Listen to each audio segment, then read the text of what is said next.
This stuff will make you a goddamn sexual tyrannosaurus. Just like me.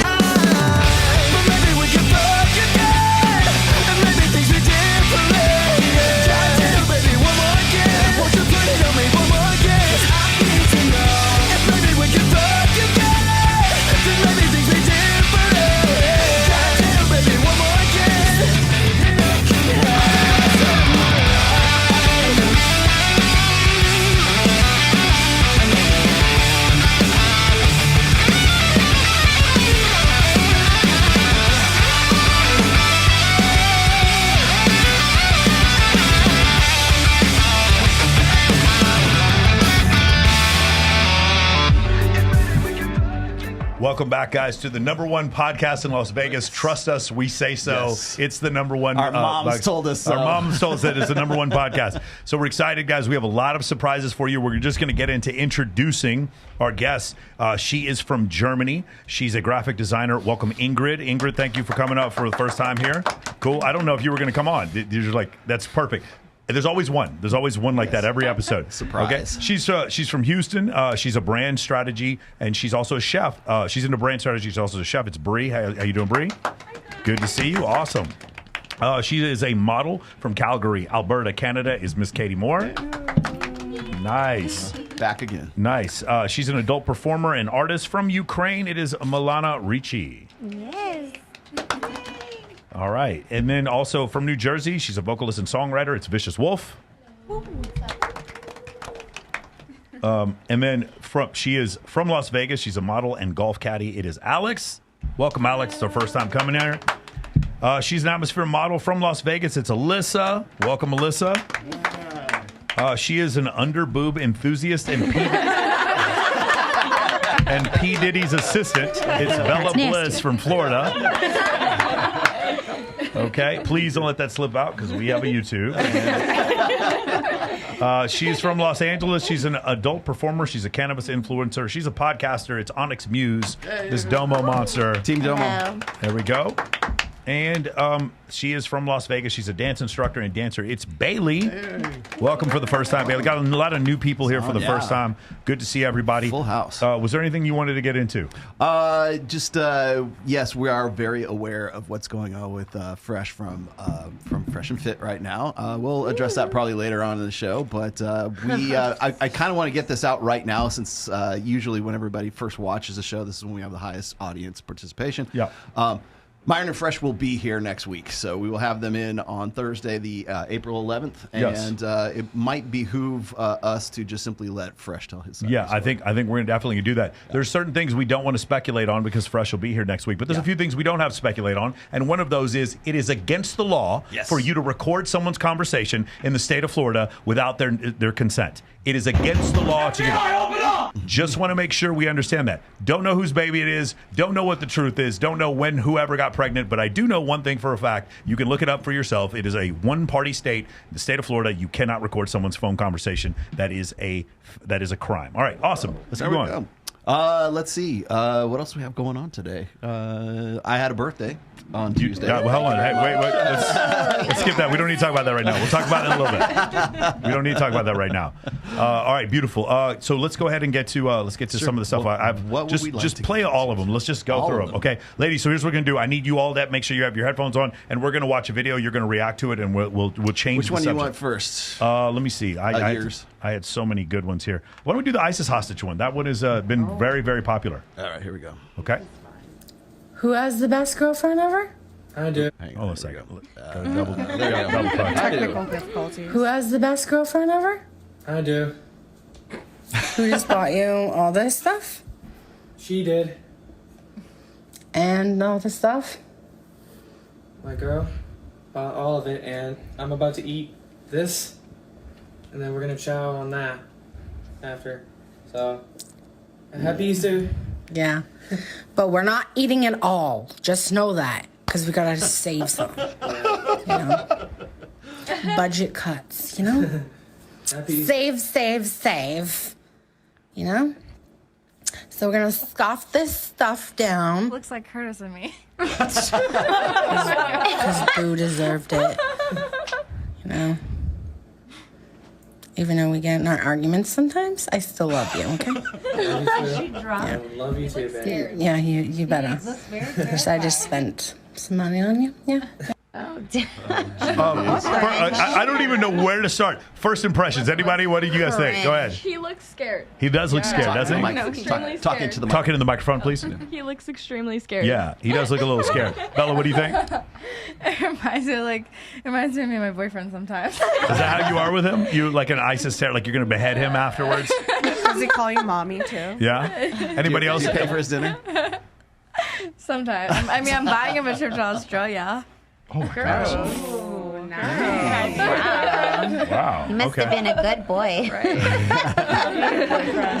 He's fendoming her. Yeah. Hey, did anybody else have any impressions when you saw that? What, Bree? I think it's not only the microphone. Just grab the microphone. He's not only scared, but he has been coached on what to say. Yes. Like, this is like not a hostage. Yeah, he's definitely like in the safe room. Like that's his first meal of like 90 days. Like he's like, if I don't say it, I'm not eating. Blink your eyes twice. I don't mean to be offensive, but did anyone else get the impression that the girl who's talking to him was also overweight? I felt like she was overweight. I feel like she was holding a knife to him. Like I had a friend that was crazy, and she used to chase. Like she got arrested recently. The girl was like harassing me for chasing around her baby daddy around the house with a knife, and that's how she used to act towards him. Like she'd take a knife and she'd be like, "Oh, you like me, don't you?" Like she was crazy. Yeah. It was the budget cuts. That's what it was. When she said budget cuts, it was like, girl, she's not missing any meals. Like it was clear in her voice. I was like, whoa, but he can't eat because he's this big. Oh my god, that poor thing. But why do like guys that are like this big go for girls like this big? She sounded very well fed. I think it's a thing. It's a thing. It's a fetish. It's a fetish. Yeah. So let's talk about. I watched that. I was bewildered watching it. But now that you bring up that topic, that's a really interesting one. I believe this is just my belief. Trust me, bro. Like just for me dealing. By the way, shout out to MOA. We just hit 1,500 clients in the program this week, so that's pretty awesome. But of all the experience I've had coaching for the last 14 years, the things that I've noticed is that men generally relationships work a little bit better when the girl is slightly more into the guy than the other way around, because women get more attention than men do. And so if he's more into her and she gets more attention from other guys, that's like 2 points of leverage that she has over him. And you need some equity when it comes to relationship. And also the thing that I've seen is that relationships tend to work better, not when a man like abuses or bosses around a woman, but when she lets him lead, right? And when a man leads, and then when a woman, so when a man can display masculine traits and a woman can display feminine traits, they tend to work that way. Sometimes they can work the other way, where you have a woman who's like a judge or an executive, and she has some beta male that she bosses around. And I think for a short amount of time, something like that can work. But I tend to not see that work. What do you guys think? Are any ladies here? I think he's chained to the table. Okay, I think so too. any ladies? Go ahead. I think I agree with what you say, except for the one part. I think a guy has to like the girl a little bit more than the girl likes the guy for it to work. That's what I think. I don't know how one like. So here's the problem. Here's the problem, guys. The bottom third, right? The bottom third of men get no sex at all, or like maybe have one sexual partner in like 5 years. The bottom third or bottom quartile of men. So like this idea that men have to like women more, it's just like, to me, they're most women are not interested in most men. Most women find most men to be unattractive, like 80% of men to be unattractive when we look at the studies on dating apps. And so since most women find most men to be unattractive, we're already at a disadvantage. And when you find one that you like and you really like him, so that's why I disagree with you. I think she has to be a little bit more into the guy than the other way around, because she has, which one of you and your partner, which one of you has more options to find people to have sex with you or to leave or to move on? It's all of you ladies are attractive. You're not going to have any fucking trouble doing that. And that's just a leverage point that men don't have. Often when women want to cheat, sex manifests. There's often men who want to cheat and they can't cheat because there's not girls that want to cheat on. Huh? Well, we can burn a candle and a dick will appear. Exactly. Agreed. No, I was going to say it's such a competitive dating environment now. Yeah. For men, especially. I just like. So Brie, I want you to consider this. You are sorry, Bella. You already get more attention from other men than he gets from women. Okay, that's number one. And number two, 70% of divorces are initiated by women. Women are more likely to leave the relationship. So he likes you more than you like her, and you get attention from other people, and you're more likely to leave in general. That doesn't seem equitable to me. Do you see what I'm saying? I mean, kind of, but I feel like if the guy doesn't like the girl more, I feel like then basically if the guy doesn't like the girl more, I feel like it doesn't work out like as good because when the girl overly likes the guy, guys like a chase, and like when the girl overly likes the guy, I think that may be who you're going after. I think a lot of guys like peace, especially if they make a lot of money. Yeah. We just like peace. I have to say, men like peace. Yeah. No, I know they like peace, but I'm saying like they like that, hard to Bella, get Bella, women don't want a guy that other women don't want. Yeah. I want to know that guy is like high value, that like because what it is it's a reflection on your ego. It's like, I'm the kind of girl that can get a guy like this. Yeah, if Check I'm this out, if I'm a bitches. high status guy and I legitimately think I'm chasing you and my competition are other men who might put their penis in you, I'm going to lose interest very quickly. I've always dated. If I'm a low status dude, I'm going to keep, oh my God, John fucked her, I got to fuck her. Like that kind of shit. Ingrid is chomping at the bit down there. Yeah. Ingrid, go ahead. What do you want to say? What do you want to say, Ingrid? I see you down there. Nothing. Keep going. I've noticed that like the uglier the guy is from dating ugly guys. My ex-husband. The uglier the guy is, the like basically more likely they are to cheat. The more crappy they treat women. Low self-esteem. Yes, exactly. Yeah, versus a good-looking guy. It's Like, really Curtis, I've had the most peace with because he's a good-looking guy. Yeah. But like my ex, who wasn't so attractive, I've had the least peace with. So this is really interesting. I don't know why the reason is. I can speculate, but I'm going to have Mac and Murphy on my show sometime this summer, and we're going to talk about this because he studies cheating. And he studies anthropology and evolutionary psychology. And one of the things he mentioned before is that when there's a mismatch with attractiveness, you would think it's always the more attractive person who's more likely to cheat. No, it's actually the less attractive person who's just as likely, if not more likely to cheat. That's often. Now, the more attractive person is more likely to leave, but that's generally what you'll find is that when there's a huge mismatch like that, for some reason. I have the perfect video for this. Go ahead, let's do it. Okay, ready? Here we go. Ready?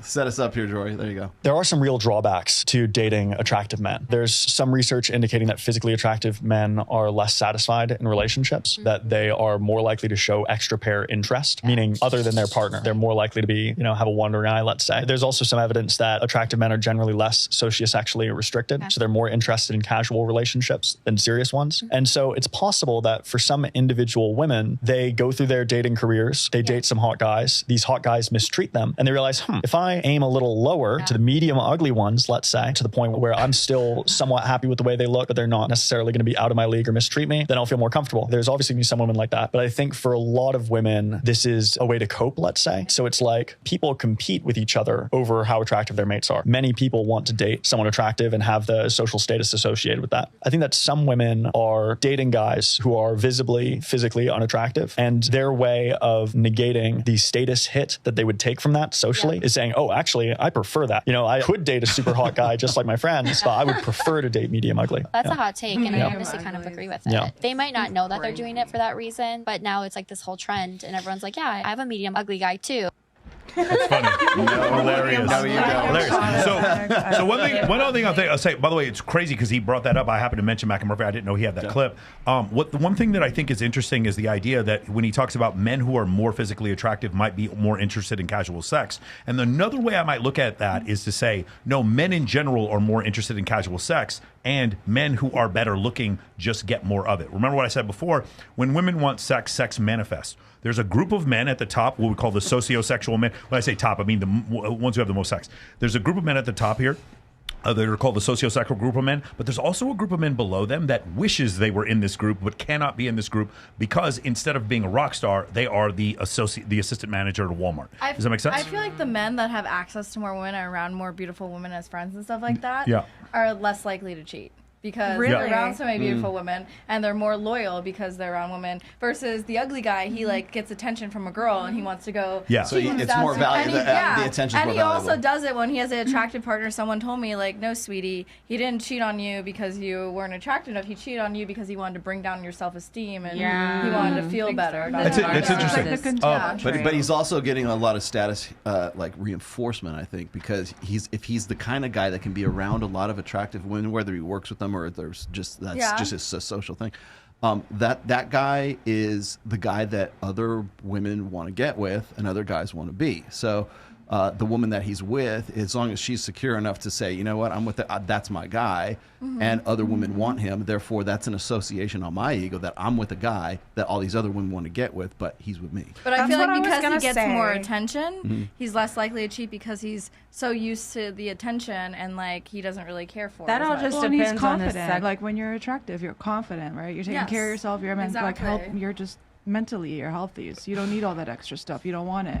You're focused. Exactly. So yeah, because you get it anyway. So why do you care? You want one person that actually cares about you and it's going to be there for you. Yeah, I think like I'm happy with my choice. You actually have choices, and you made the choice. Like Michael, you're around attractive women, and you're loyal as fuck to Kylie because you're loyal to Kylie because like you appreciate her more. And she's physical attractiveness does not sway me because I'm around it so much. Yes. Correct. Like I'm immersed around it so much. Correct. So like again, Kylie and I, we have this discussion all the time, and I keep trying to explain to her if she was 40% less attractive, I would still be nuts about her because it's not physical attractiveness I need. It's just peace. I'm 46 and run a company. So like when she understands that, then everything is perfect. Like you said before. But in the situation where you said that if a guy has a lot of female friends, he's less likely to cheat, I actually agree with that. I actually do. I think that it is because he gets validation. And also, this is the other thing. Those guys know that if we break up, he's going to find someone else. Often, guys will be like, "Hey, I'm dating a girl, and I want her to have sex with only me and not have sex with other dudes, and then I'll go like try to cheat, like shoot my shot and try to cheat with other people. But at least I have her locked down." You see what I'm saying? But a guy who has a tremendous amount of abundance, he doesn't need that. He knows that he could switch and be with another person. Yeah. That's true. And then that also means that the girl, I feel like when a girl's with a hot guy, she carries herself differently. Like she knows like, okay, well, I have this arm candy that all the girls want. So I'm going to like elevate myself a little bit.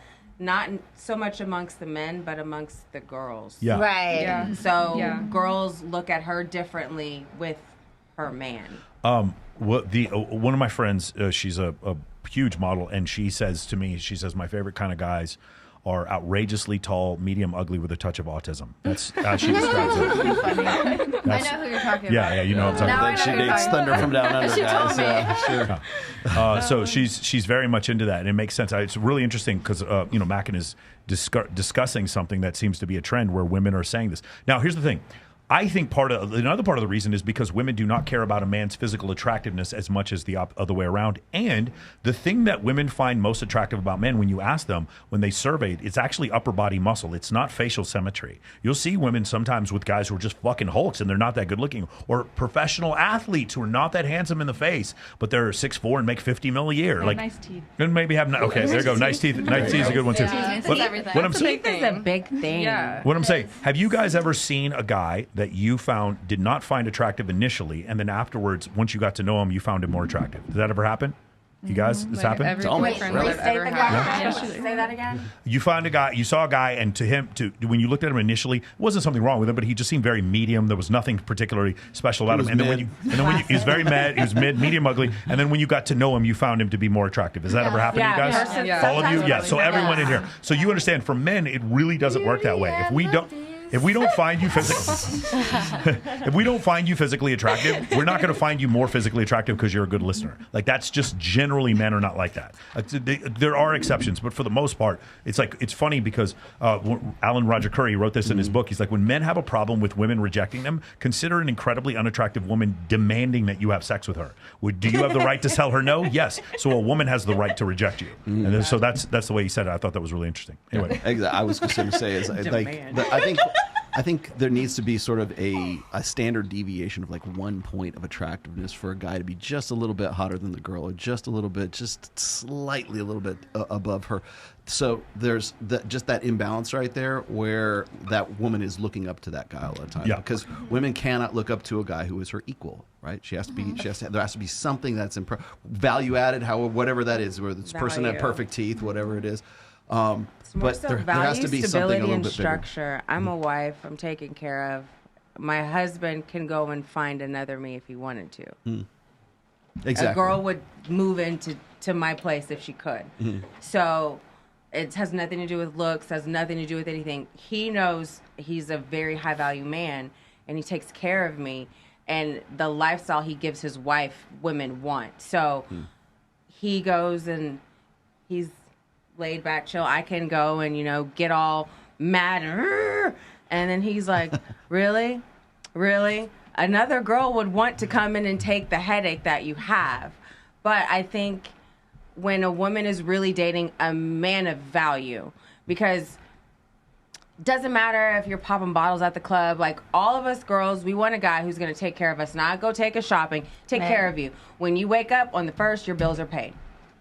When you want to go and get groceries, you have that. When you want to go and do self-care, you go do that. So when you have a man that gives you that as a woman, whether I'm more attractive or he's more attractive, he's doing something for me that is always going to elevate me. So that's a leverage point. So that's a leverage point. So let me ask you real quick. Go ahead. So I had a talk with like my boyfriend the other day, and I was like, you know what?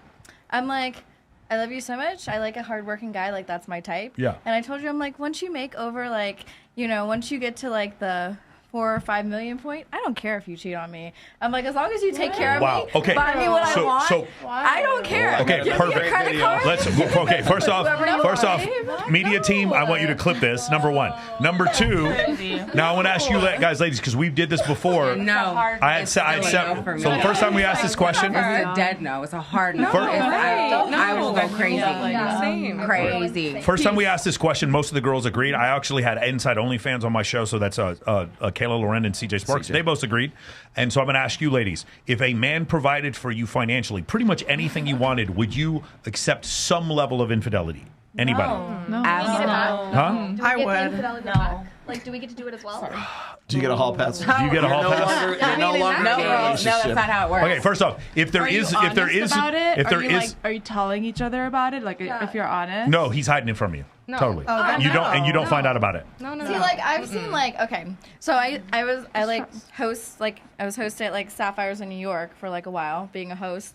And, like, literally the wives, like, they would come in with their, like, husbands all the time, and they were, like, the happiest, like, wives and stuff like that, and they do it together, and they were so happy. Like, I don't mind doing, like, I'm, like, doing it together and stuff like that. I'd be like, whatever. So you know, I think the biggest point of that's different. But, like, when cheating, too, like, I also saw the side where the husband would go out with the wife, but the wife didn't care because the wife was getting, like, a Birkin or a new bag every time he fucked up. So, messed up. So, like, the wife didn't care. The wife was like, no, whatever, I'm going to get a Birkin. I'm going to, like, use the money. So, other than Bella, does anybody have, you would accept that? So, no, I just have a point to say, like, the biggest point of contention for me is the, like, the sneakiness.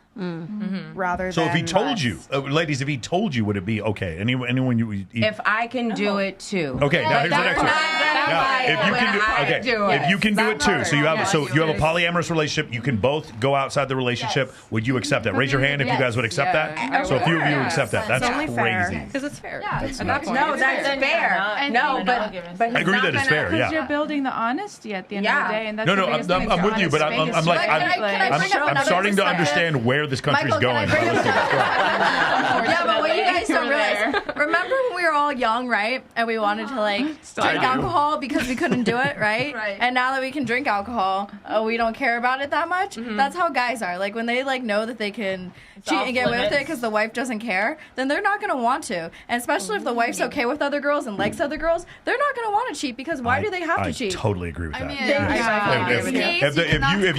If there's other women involved and this guy cheats, yes. Let me say this. Let me look at the camera right here. If you're a dude and your girl brings other girls home and you cheat on her, fuck you. Fuck you because you're ruining it for the rest of us. Fuck you, bro. No, because there is, at that point. You can say that, but they can build an emotional connection with that side girl, with the whatever, and they can't leave you. And then that side girl can get disrespectful. And those, there's all these, like... There's a lot of variables. But if you're with your man doing it, like you can control the situation, control You cannot the thing. You can't control nobody. I disagree. I think you can have a girl to control the threesome. Absolutely. The main girl does kind of control the threesome by default. Threesome you can control, but it's after the threesome. It's after, he'll have her number. He'll have access to this girl. And they're going to message and they're going to, Can I ask you a question, though? I have a question to ask you. Okay. So, like, if you're, like, a worker, like, like a worker. Sex worker? Yes. And, like, and a couple hires you to have a threesome, are you really going to care or is it about the money? For me, do I care about the couple? No, I'm saying, are you really going to care about wanting to get the guy, or is it about the money they're giving you at the time?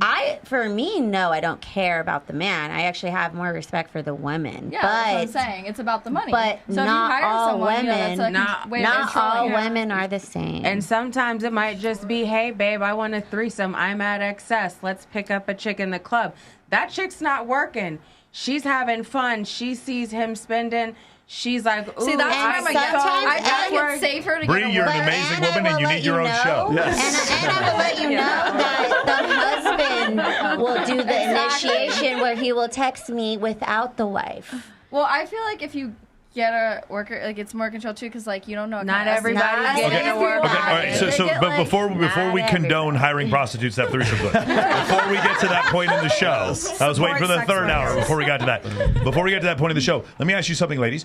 Would you guys be comfortable? I'm in a relationship now where I do this, where you guys can go through each other's phones anytime you want. Yeah. Yes. Raise your hand if you would be comfortable with that. Raise your hand if you would not be comfortable with that. You would not be comfortable. Really? Yeah. And Privacy. Yeah. We go through each other. I have Mine's no on problem. the bill, so every number, every text. Yes. You see it. He has it. He has it. I'm like, he has a lot of phones. I don't want to see it. I don't care. I've seen one phone bill and it stressed me out. So I'll tell you this.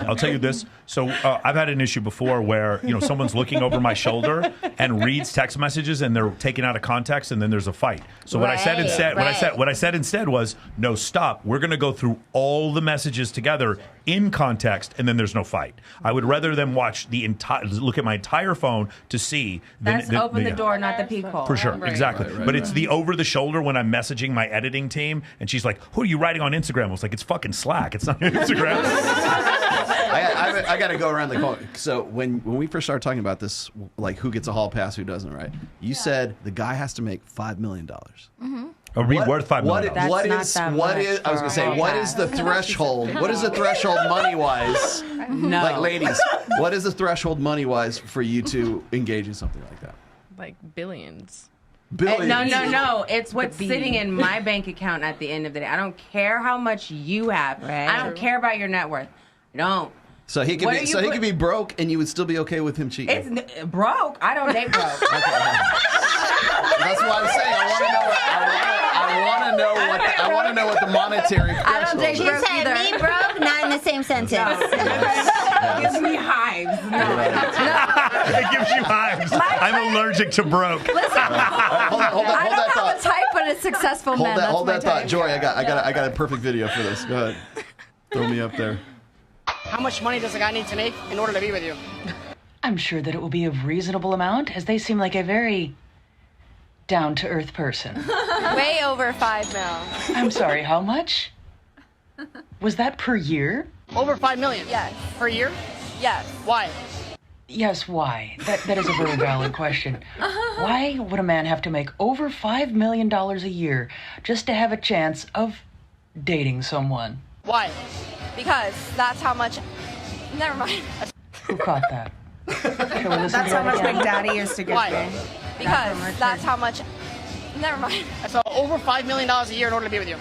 Yes. And this is one of the many reasons I think that good women are actually having problems finding good men. Because guys are honestly being inundated with this type of thing all of the time. Because some women out there think that they are worth a partner that makes over $5 million a year just because they're young and pretty. I wonder how that's going to work when age finally catches up with them. So what's percentage of men that actually make that much All money? right, so that's so funny. If only somebody kept up with stats like that, that would be crazy. So, ladies, the percentage of the population that makes $100,000 a year is how much? Just say it out. What do you think? Huh? What do you think? 13. What do you think? I was gonna say like 5. 5%? What do you think? Oh wait, of U.S. 15%. 15%. What do you think? Yeah, probably like 15. 15. What do you think? Am I low? Like 8%. It's about 17% of the population makes $100,000 a They year. don't have to make. They don't have to make that, but I need them to at least be on my level, and I make like. Oh no! Let's talk about your level. To be in the top 1%, how much do you think you guys have to make? Anybody? How much do you think you have to make? She just said $5 million. To be in the top 1% of wage earners, huh? $500,000. Keep going. What? Anybody else? It's What do you like think? 80 or 60. Go ahead. Top 1%. What do you guys think? 300,000. Huh? 300. It's low. Like 500,000. You know what I love? I think we've been doing these shows so long. You guys are actually have pretty close answers. It's about $650,000 a year to be in the top for the 1%. Top 1%. Wow. Top 1%. I Okay. make about 50,000 a month. Huh? 50,000 young to 600,000 a year. Yeah. Right? So this is why we're getting married. No prenup. You're getting a prenup, baby. Oh, shit. And soon you will be the guy that's eating the food that she bought for you. She's gonna be holding a knife to my neck. And you're right. Hold on. Now, look, when you do your taxes, like how do you just write off everything? No, after taxes, I make a little less than that. But after taxes and everything, I make about like 400,000. Yeah, that's what you're paying about 35% tax rate here. 35%. in But Nevada. I make a very good amount between everything, and I'm itching to get more. Like, I'm starting my own skincare line. I got with a manufacturer. Is most of your income from OF? No, I don't do LF. Okay, so where's your most of your income from? Most of my income from like modeling and like other ventures and stuff. I do like mostly modeling, photo shoots, being a host, like different things. Okay. Got it. Okay. So I mean, I'm kind of like a professional. I'm kind of like a legal pimp. I get 20% of what the girls make. do you understand? My friends own Sapphire in fucking New York. I would appreciate if you didn't say words like that. That's crazy. Oh my God. That's no, erase that. I don't want to get fired. Yeah.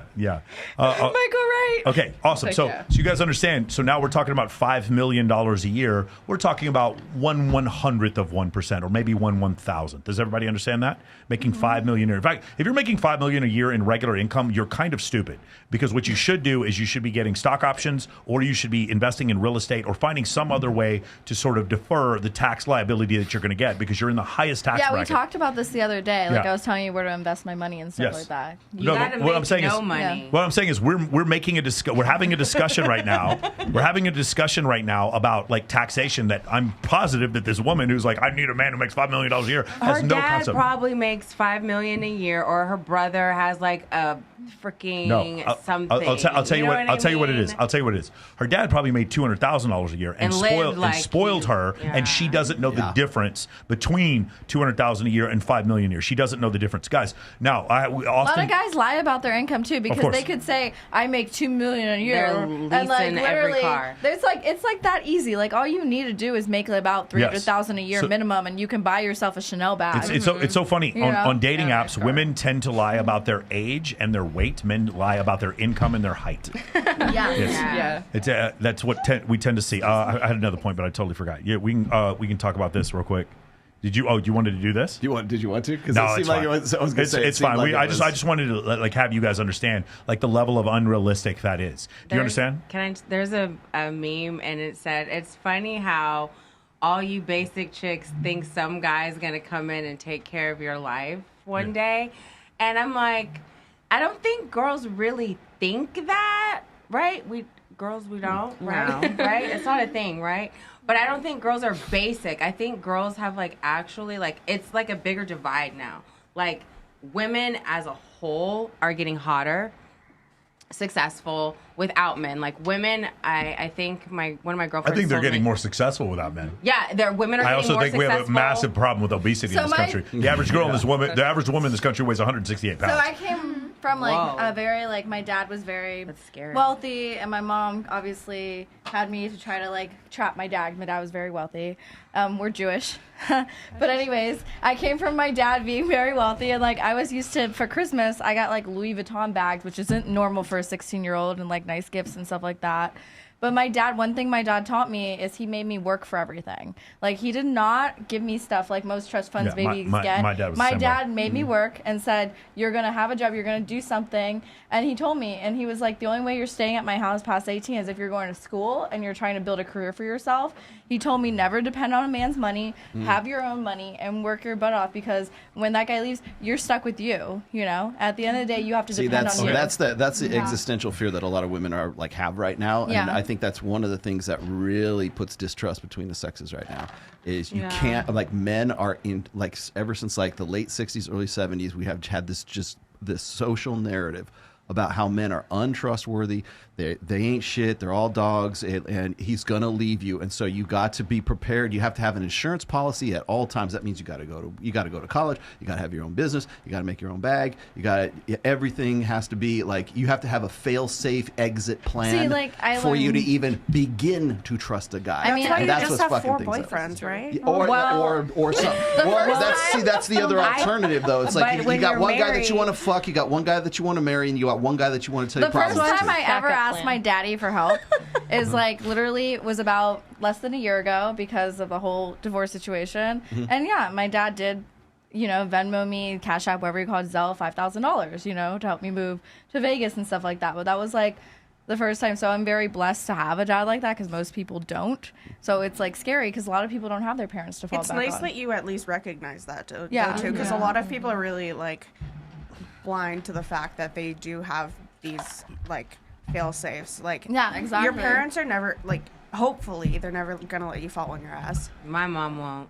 So no, exactly. My mom's Asian and she makes a lot of money. I've never $6 million a year. I'm just kidding. More like 9 or something. Okay, I can say this. She's got the veterans minimum Tony in the Parker NBA. lives in the house I grew up in. Okay. Okay. Wow. Nice. Just I got another question. Go ahead. Here we go. So I want to bring something up. We had Austin Dunham. He was on my podcast last week, and one of the things he discussed was he's like, how much does it cost to have a girlfriend? We showed the clip last week. We don't need to do it again. But he said it was about $27,000 a year to have a girlfriend. This is not someone that you're living with, but it's just someone in general. $29,000? $27,000. So that includes nails, food, all this kind of stuff. Does that seem high or low to you? That seems high. Cheap. That seems high? Cheap. That is cheap. It seems cheap? Agreed. Okay. Cheap. That seems cheap. For the year? It's about that's a little bit more than 2,000. That seems a little bit more than 2,000 a month. That's I've cheap. had my That's bank low. statement, Who thinks that's right? cheap? That's too low. 27,000 a year is too low. Who thinks 27,000 a year is good enough or high or too high? Anybody here 27? Okay, cool. Interesting. I think it's good enough. Okay, Well, that's okay what let me I ask spend you on something. myself, At what point per month is the guy a sugar daddy? At what point do you think that is? I say at 5 to 7 consistent plus. So if he's based at 5 to 7, it's so funny. And then I said there's the some same thing. influx. Yes. Certain months are influx. So again, if it's 27,000 a year, that's like 2,000 a month. You're not a sugar daddy. You're just a guy dating a hot girl, right? But at 5,000, I thought it was the cost of playing the game. I thought it was somewhere around 3,500 to 5,000 a month. If you are spending 5,000 a month on your girl, and you're over 14% body fat, whatever, and you're using money in any way to fucking overcome the fact that you're not attractive, I think that puts you in the sugar daddy category. Yeah, I believe in to spoiling your man sometimes. I like to the Australia thing. I like to appreciate him and say thank you by spoiling him every once in a while because I think it's nice and stuff like that. Well, it's thoughtful. Yeah. That is nice. But that's a real girlfriend. Right. That's not out of the norm. When you're operating he lays down the good in dick, real right? love and not quid pro quo. Stop it, Rollo. Digmatized. Then Stigmatized. you're in a real relationship. But when you operate in quid pro quo, this for that, you're not. That's a business deal. That's, exactly. That's not a relationship. All right. The chat wants to know. The chat. I am not asking this. I will not be held responsible for this question. I'll read the it. chat wants to know if a guy's making $5 million, Okay. and he only has a 5-inch dick, are you still with him? He can go get a shot. I don't care at about the this. I like med small spa guys. and make it bigger. You get a shot at what? He can go get the filler at the med spa. He sits down 7 to 10 days. I can refer him. I can't take a guy that's big. I like a small guy. I can't take a baby carrot. So now we say, I like a guy who's medium ugly. He's got a dad bod and a small cock. Oh yeah. Okay. Anybody else have an opinion on this? I'm just saying size doesn't matter, but you can fix the size now. Microphone. I said I have to be able to feel it. If it's 5 inches, I don't know if I'm going to feel that. Finally, some honesty. Go ahead. I agree. At least it has to be. I don't know. I think 6 is anything minimum. over 7 inches is too big for me. Okay, I can't have do a that. reference of size with the water bottle. What's 5 inches on the water bottle? Yes, please. Yeah, what do men think 5 inches That is? big, right? Well, isn't an iPhone 5 inches? I think an iPhone is 5 inches, right? No, maybe this big. Hand to This big. Okay, it's more so girth. I feel like. I think that's Well, enough. if it's skinny, If it's skinny in 5, then it How tall is doesn't an matter. iPhone? If it's skinny, it doesn't count. And if he's thick in 5, then he's good. How tall is an iPhone? Yeah, Right? I You'll can find agree out. to that. I mean, some girls are really shallow. Like, or really not shallow in the head, but shallow. I have a thank you. You know what I'm saying? That's what I have. Yeah. That's my condition. So I can't take a guy that's that big. Oh, I got to read this. Oh, my bad. I'm sorry. This is 6 1/3 inches right here. This is 6 1/3 inches. The phone? Yeah. The See, phone I was is. right. That is It was like right here. Yeah. All right, so here we go. Three. I got a $50 Well, like they super say chat. it- I got to stop the show Oh, really sorry. quick. Oh, wait, hold on. I got to do this. I was gonna say that. There. All right. Every time I compliment women on a podcast, I see the disgusted look on their faces. So I'm just going to make it easy on everyone and call you guys whores. Just Thank Thanks, you. Three Divots. That was very there nice you of go. Maybe we're Anyone want to respond? There you go. Tell your dad I said hi. guy. Listen, girls, he's some angry guy that never got laid a day of his life and needs MOA. Oh, thank you. I appreciate that. And if you guys want to check it out, you guys can go to moamentoring.com and you too can learn Use my link. use that link. Took a chance. Make sure you get an affiliate code, Bella, so we can pay you. That's you. That's what we want to do. Yes, okay, I keep beautiful. telling him I'm gonna do it. I'll do it. All right, I got another Another video way that of is income. You know, it's interesting how easily we're segueing. I must have picked the right videos this time. Good choice. There we go. Here we go. So we're just being nice to you because it's your birthday. A woman's prime. All right, guys, let's back up. Start over from the beginning. I have a theory on this. All right, and I here we don't. go. This is like making the rounds on So the debate Twitter. on a woman's prime has been reopened on X. Now I have a theory on this, and I don't think it's age why women aren't getting married in their 30s. And none of you are going to like it. So let's buckle up.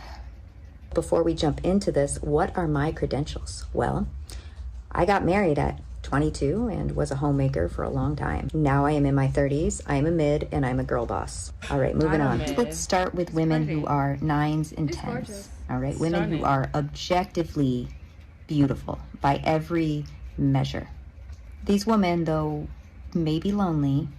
They don't use dating apps because they don't have to. Let's talk about women who are 8s. Women who are definitely beautiful, but not quite the 9 or the 10 level. You might see them on a dating app occasionally. This makes 6s and 7s kind of the queens of the dating app. Now let's look at men. When it comes to dating apps, you don't have the 9s and the 10s of men on the dating apps either, unless they are the man whores. The man whores go to the dating app and they see the 6s and 7s as the low-hanging fruit. Oh God, I'm gonna lose so many followers. So these 6s and 7s kind of get this idea that they are 9s and 10s because they're hooking up with guys who are 9s and 10s, the man horse. So in the time that they're dating these 9 and 10 guys, they're able to grow their job and feel good about themselves and not have children and just focus on other priorities in their lives, which is fine, ladies. It's fine. However, they get into their 30s and the time's coming to get married and they're like, not really finding any 9s and 10s anymore who want to get married. So they end up marrying a 6 or a 7. Mids marry mids, guys, sorry. And these women who end up getting married feel like they settled. They spend all this time on a dating app just given the illusion that they were a 9 or a 10. So women in their 30s aren't getting married because they have these high expectations for a man, which is fine, but it was all built on a lie that they were a 9 and a 10 and they were going to marry a 9 or a 10.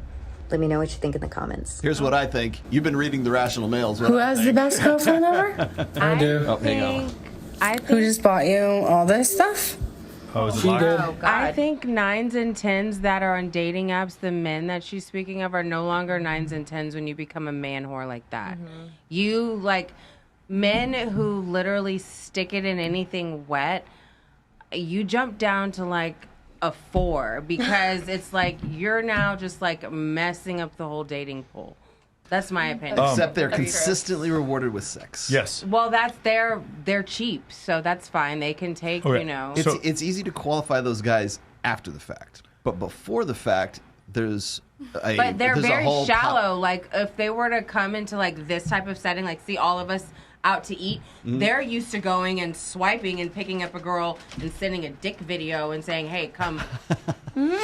not sit in a setting and meet a girl. Anybody here that's got really a dick pretty. video and showed up to something? Anybody? No. Anybody? Okay. It's so unflattering. It's the most unflattering thing you could ever send. It's so funny. We had Dr. Buss on, world-leading evolutionary psychologist, talking to me about dick pics. It was so funny. The reason why is because men enjoy, like even you guys would enjoy, if your friend had nice boobs and sent you a picture of her boobs, no one's mad at nice boobs. No one gets offended by nice boobs. But so what happens is because men receive pictures of boobs and they're like, oh, that's pleasant. Thank you. Double tap. Here's a picture of my penis. And they think that women are going to appreciate it the same way, but it's not, because one looks like a turtle and the other one looks like... I have a good money-making strategy. Because, you know, the other one looks like fruit. My head's always spinning on ways to make money. What if you started an OF with just that? What? Well, the pics that guys send girls, the dick pics like an OF with just dick. You probably could, but you can't get the release. You can't get the release. Oh, that's fine. Wait. Quiet girl, go. Oh no, I was just gonna say who would subscribe to that? Exactly. Yeah, I mean, and if gay a guy guys. sends me I was something just like gonna say, I was gonna say. that, I don't know if I could, like, when a guy sends something like that to me, I'm like, okay, here's my cash app because you just like violated me, and I feel like I need to be compensated. Right.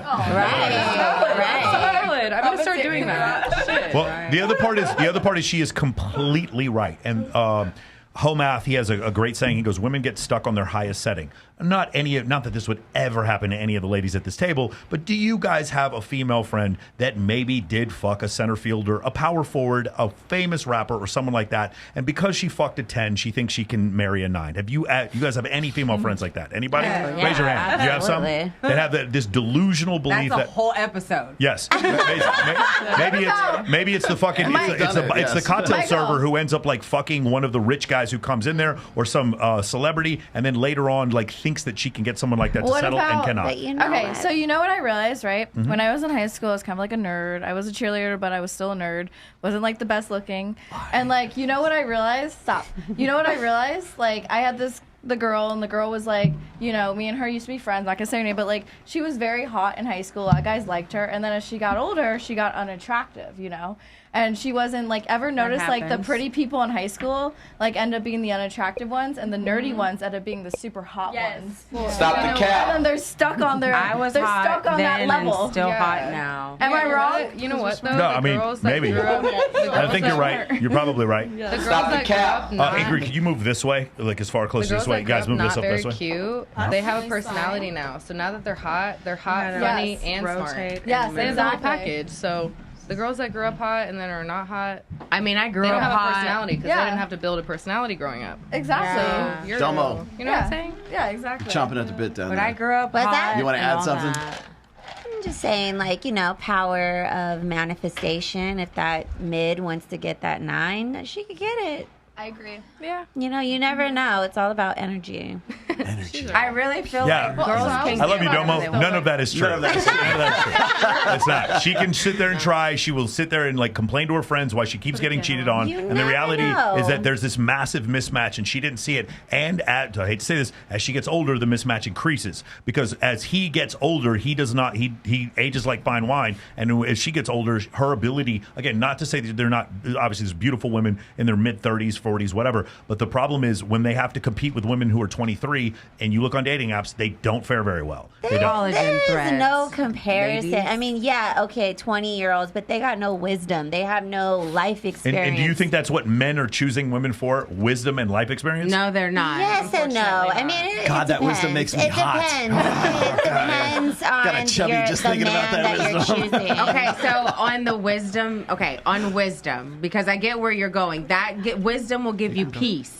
Sure. So, or you can have the ditzy Dumbo who doesn't know anything. So, and she's not going to know the difference between peace and just How being is she dumb. going to have a conversation? How are She's they not. going to talk She's about not. anything? But sometimes but- silence for a man equates to peace because the other one who has the wisdom sees the lies. So then she's combative when the young one who doesn't know the game doesn't know. So she's not saying anything. I agree. So and when you have to understand, especially a high value, high power man, he's going to want peace unless he just likes chaos. Some rich men just love the drama. Yeah. Some guys, they want their crazy passion. But for the majority of the week, the Monday to Friday, they're going to want peace. And sometimes peace is ignorance, and ignorance is bliss. Domo, if I was going to hire an executive at my firm, I would want wisdom and I would want life experience. If I was going to date someone, I don't necessarily need those same things.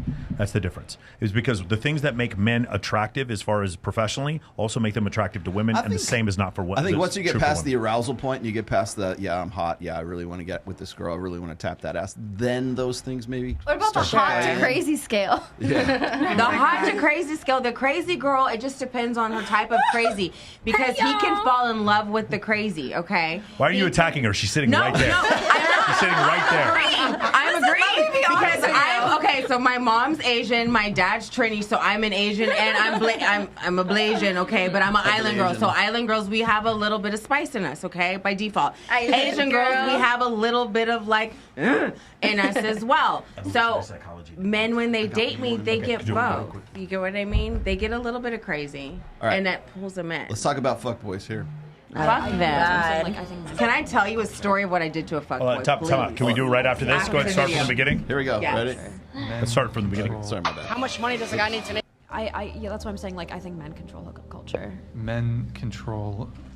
I mean, I don't think so, because I think the desire to sleep with multiple women has been around since men have been on this planet.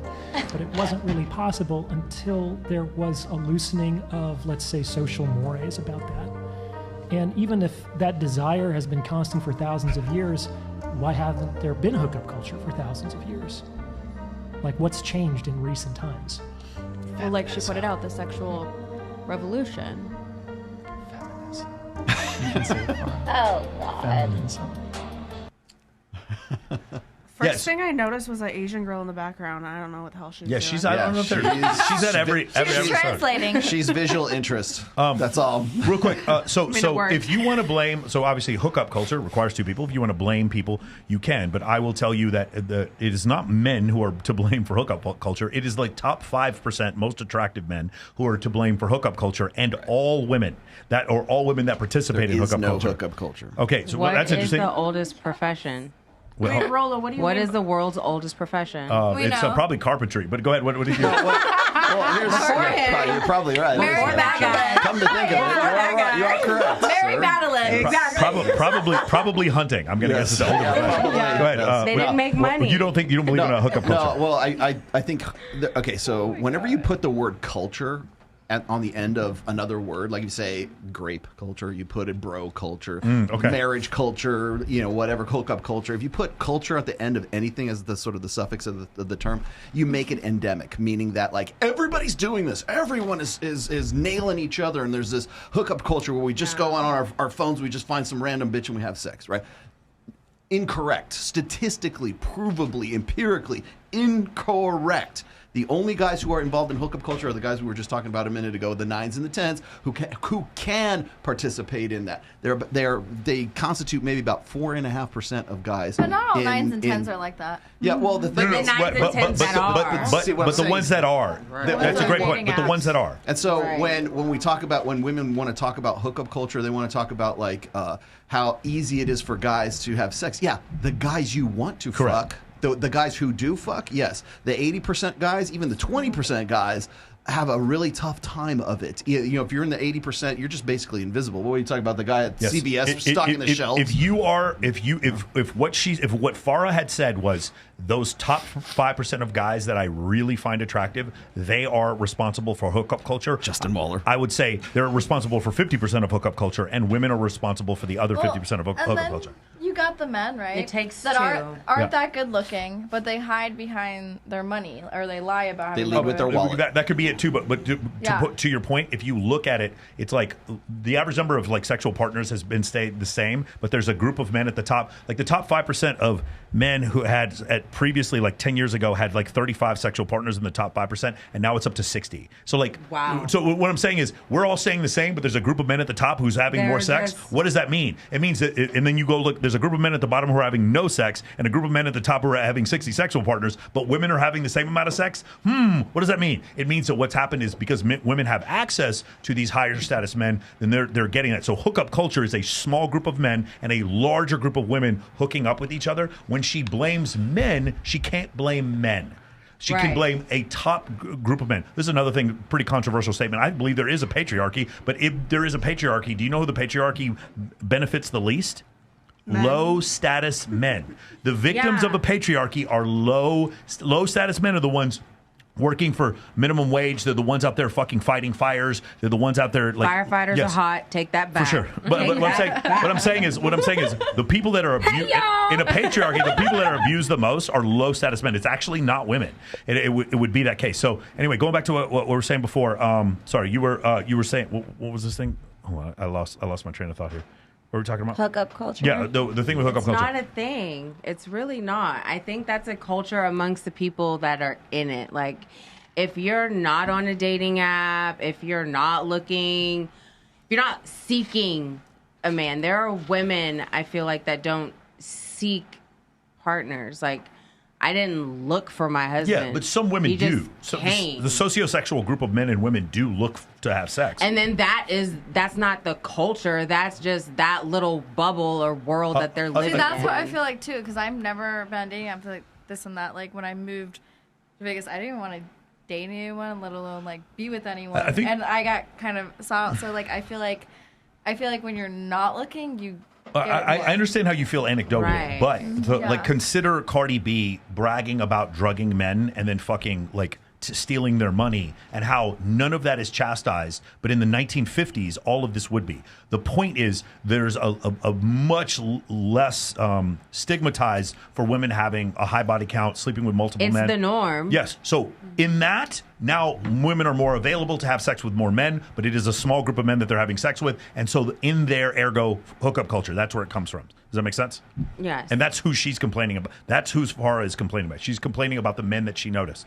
Often, the bottom, there's a really funny video. I got to find it where this guy's asking this girl, it's like, let's look at different guys that you would find attractive. What about that guy over there? And she goes, where? What guy? He goes, the dude standing right there. She goes, behind the mailman? She's like, no, the fucking mailman. And she didn't see him. So often we'll go through the drive-through. Not nice. We'll go through the drive-through. That's so rude. Try this with your female friends. Go through the drive-through at some place, and then afterwards ask them to remember, what did the guy who gave you your food look like? And they won't remember.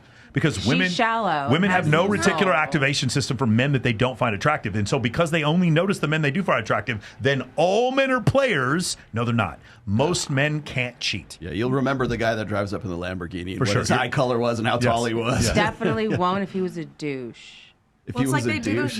But you know what? You remember he's a douche. Yeah. No, I won't. I won't remember anything Yeah, but a lot about of guys will hide behind their money. Like my Lord Falquad, my ex, Lord Falquad. That's what all my friends call him Lord Falquad. I think you come on here just to talk shit He about was like literally like 5'5", which is really short for a guy. Like not the best looking guy. Had the shittiest attitude, baddest attitude. But because like you can swear now. he like literally hid behind his money. Like he would tell me like every time I was like upset at something, he'd be like, "Let me just buy you a purse. Let me do this."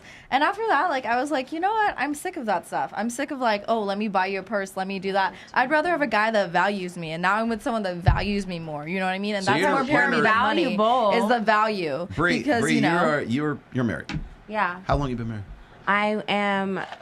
I'll be 2 years in November. Thanksgiving was my 1 year anniversary. And how old are you now? I'm 36. 36, so you got married when you were 34. Yeah. Correct? Okay.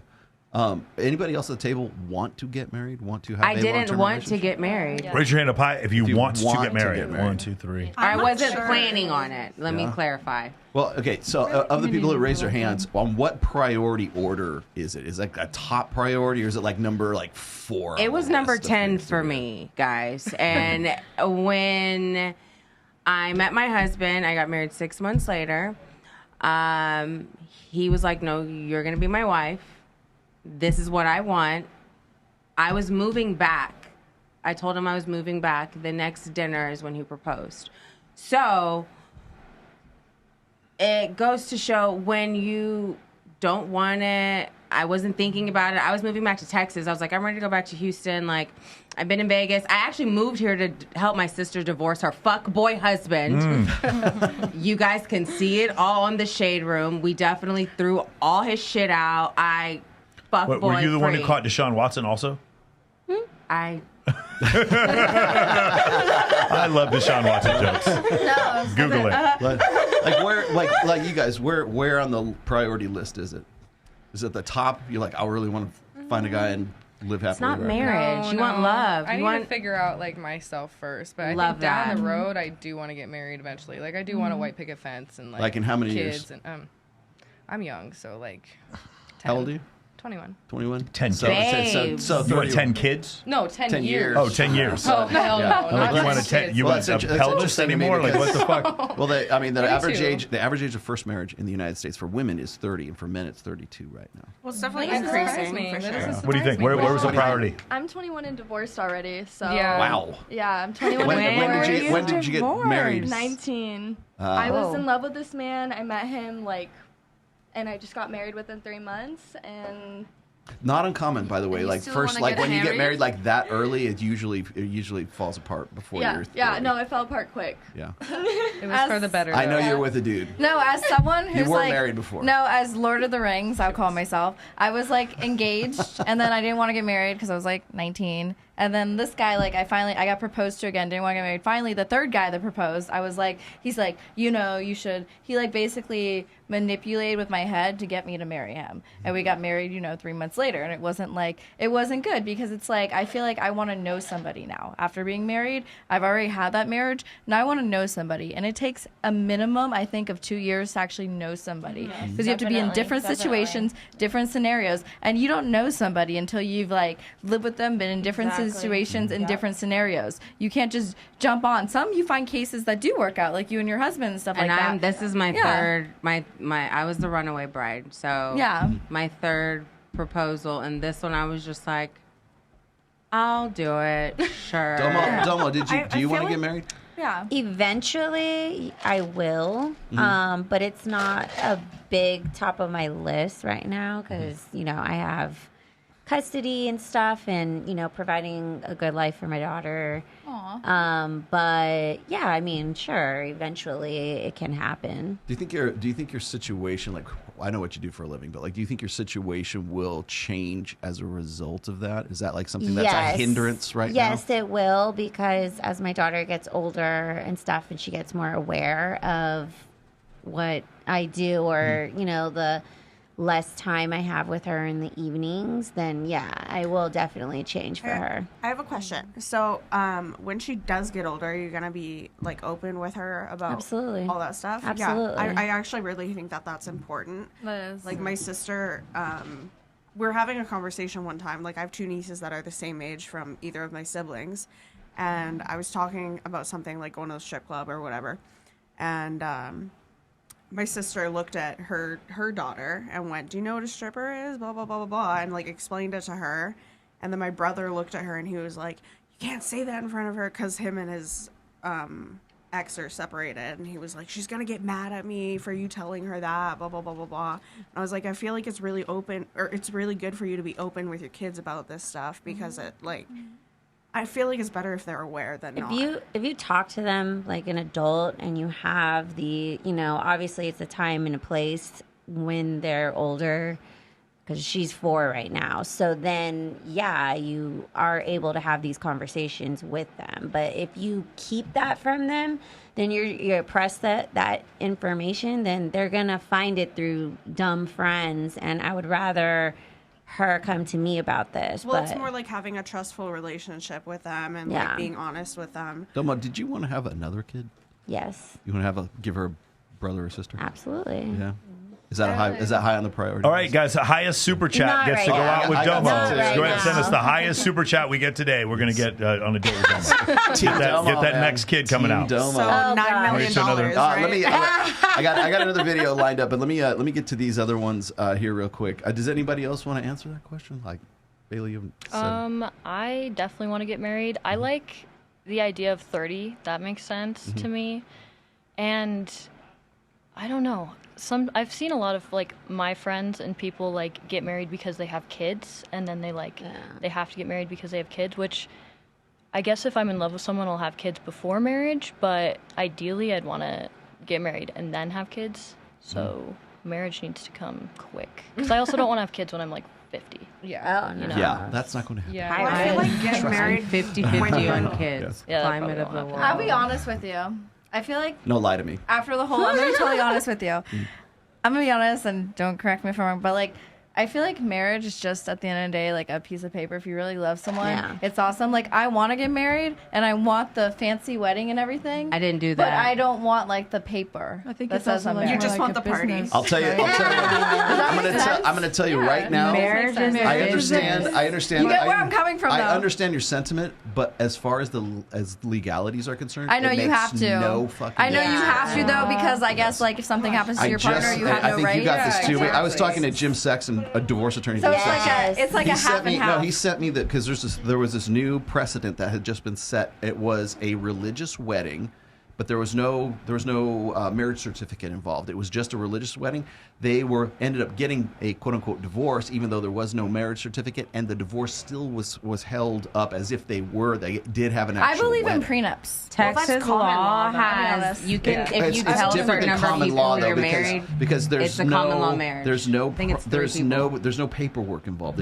And so basically what it is a precedent that it is setting is that the judge does not care whether you went to the courthouse to go get the certificate. If it was between you and the pastor and the people who were there, if it was for all intents and purposes a wedding and a marriage, in the eyes of the court they will see that as a marriage. Well, Texas has common law. Yeah, same with Canada, and like it's actually a really short like period where I live. I think it's like 6 months or something. If you're living with somebody, then you become common law. Oh shit! Yeah, I think the law has actually changed in Texas. I don't think it's quite that simple. Let me read this real quick. I gotta get to my super chats here. Demon Time says, "I'm grateful I joined MOA." Yes, use my link. Hell yeah! But it be blowing me when women say men smash anything, but literally be part of anything of the anything group getting smashed like stop, I'm bro. so lost. LOL. Okay. I couldn't follow the grammatical errors, so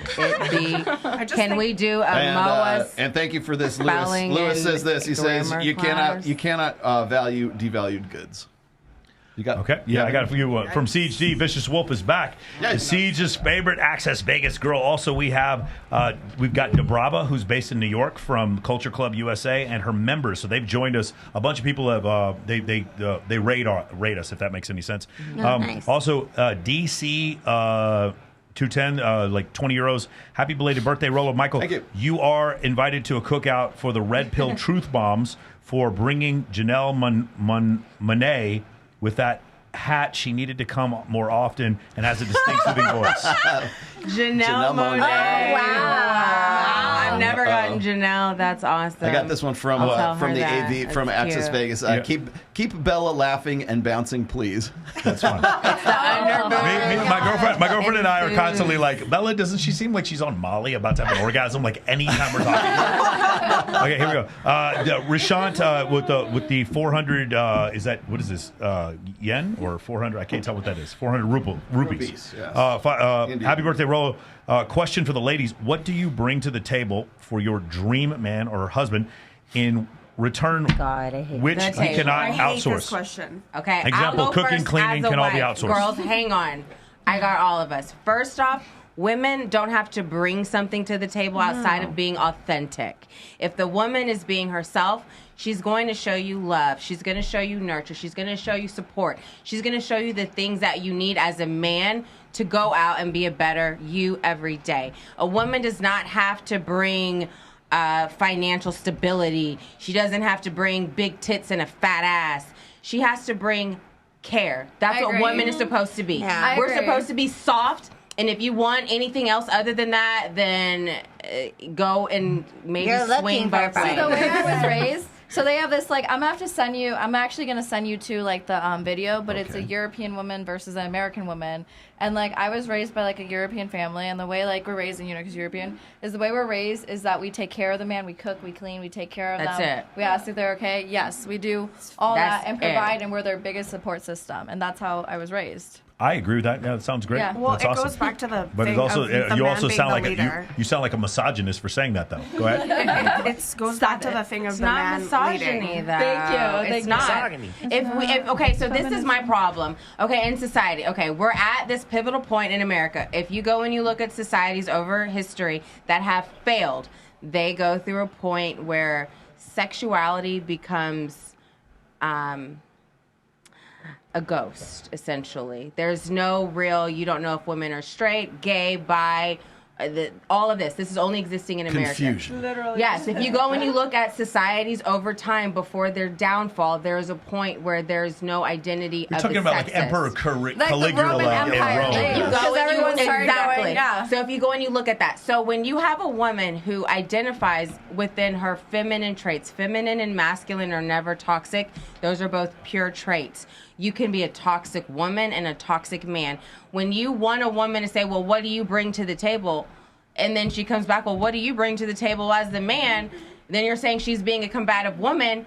She's not if she was trying to be a soft woman. Yeah. Because a woman is supposed to be soft. A woman is supposed to show love. Well, I think that also is just like hookup culture is big in America, kind of. And it also brings it back to like females in America feel like they've had to be more masculine of a higher percentage of the people. So here it's really mixed up. It's messed up. Like dating in America is so hard because women are like, no, I shouldn't have to cook. I shouldn't have to clean. Girl, what? Like, I love when a man does it because the man should not have to do that, and he does that. That helps so much. You guys are fucking misogynists. No, like, we're not. Like feminism, women. that thing is I agree with you. right? What I'm Like, saying is, if we took a clip of what you just said and you just said and put it up on TikTok, you would have all these freaking feminists out there just saying And you guys are setting us and back. I will show them the meals my husband. But right now, he'll take care of you. Right now, there's about 1,000 like passport bros are like, I would wife her up right now. I grew up watching my grandma from Portugal cook and clean and revolve her life. Like, she gave up her career as a jeweler. She owned a jewelry shop to cook and clean and be like my grandpa's biggest support system. And my aunt, who left her photography business, she was like the best photography in Sanibel, and she's like now she does the real estate photography for my uncle, who's a big real estate agent in Naples. And like I watched them like revolve their life, and then I watched my mother, who wasn't like the best role model and stuff like that, and she had a hard time finding a husband. So she hoed around, is that what you're saying? My grandfather. And that's just also I hear. Like, I feel like the men are used to like a different culture as well. Exactly. So, like, my grandfather not as sat at the appreciative of table that. and waited for my grandmother to bring him food. Yeah, and that's she knew how my what he grandfather wanted to was. eat, and he never said. He just sat there. Yeah, that's how I grew up. And like my grandfather, he cannot cook worth anything. My grandpa couldn't make a peanut butter and jelly. Exactly. Like I learned to cook. Yo, I learned how to boil water the other day. I learned how to cook. It's fucking incredible. You know what age I was when I learned how to cook? Oh, mac and cheese. I learned how to do it. I can make a hot pocket. Let me tell you something. I learned that in college. I can hot pocket the fuck out of Cooking you. and cleaning, and my grandma had me like at a the nuclear kitchen. fucking Can you guess? waste.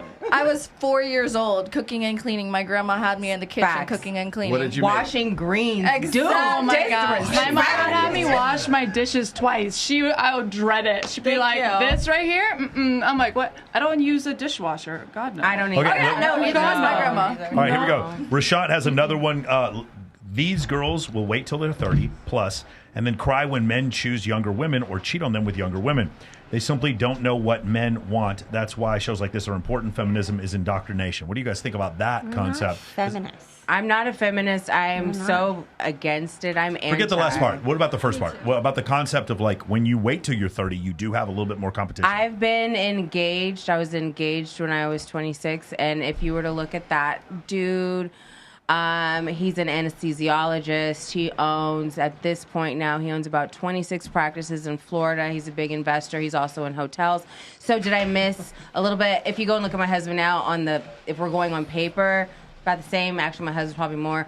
Second guy, he's from another country, high up in the government. I didn't want to marry him because I didn't want to have to get married in his country and then live under his doctrine. Third guy, he wanted to be more Americanized. My husband's Armenian. And I got married when I was in my 30s. I've been engaged in my 20s twice.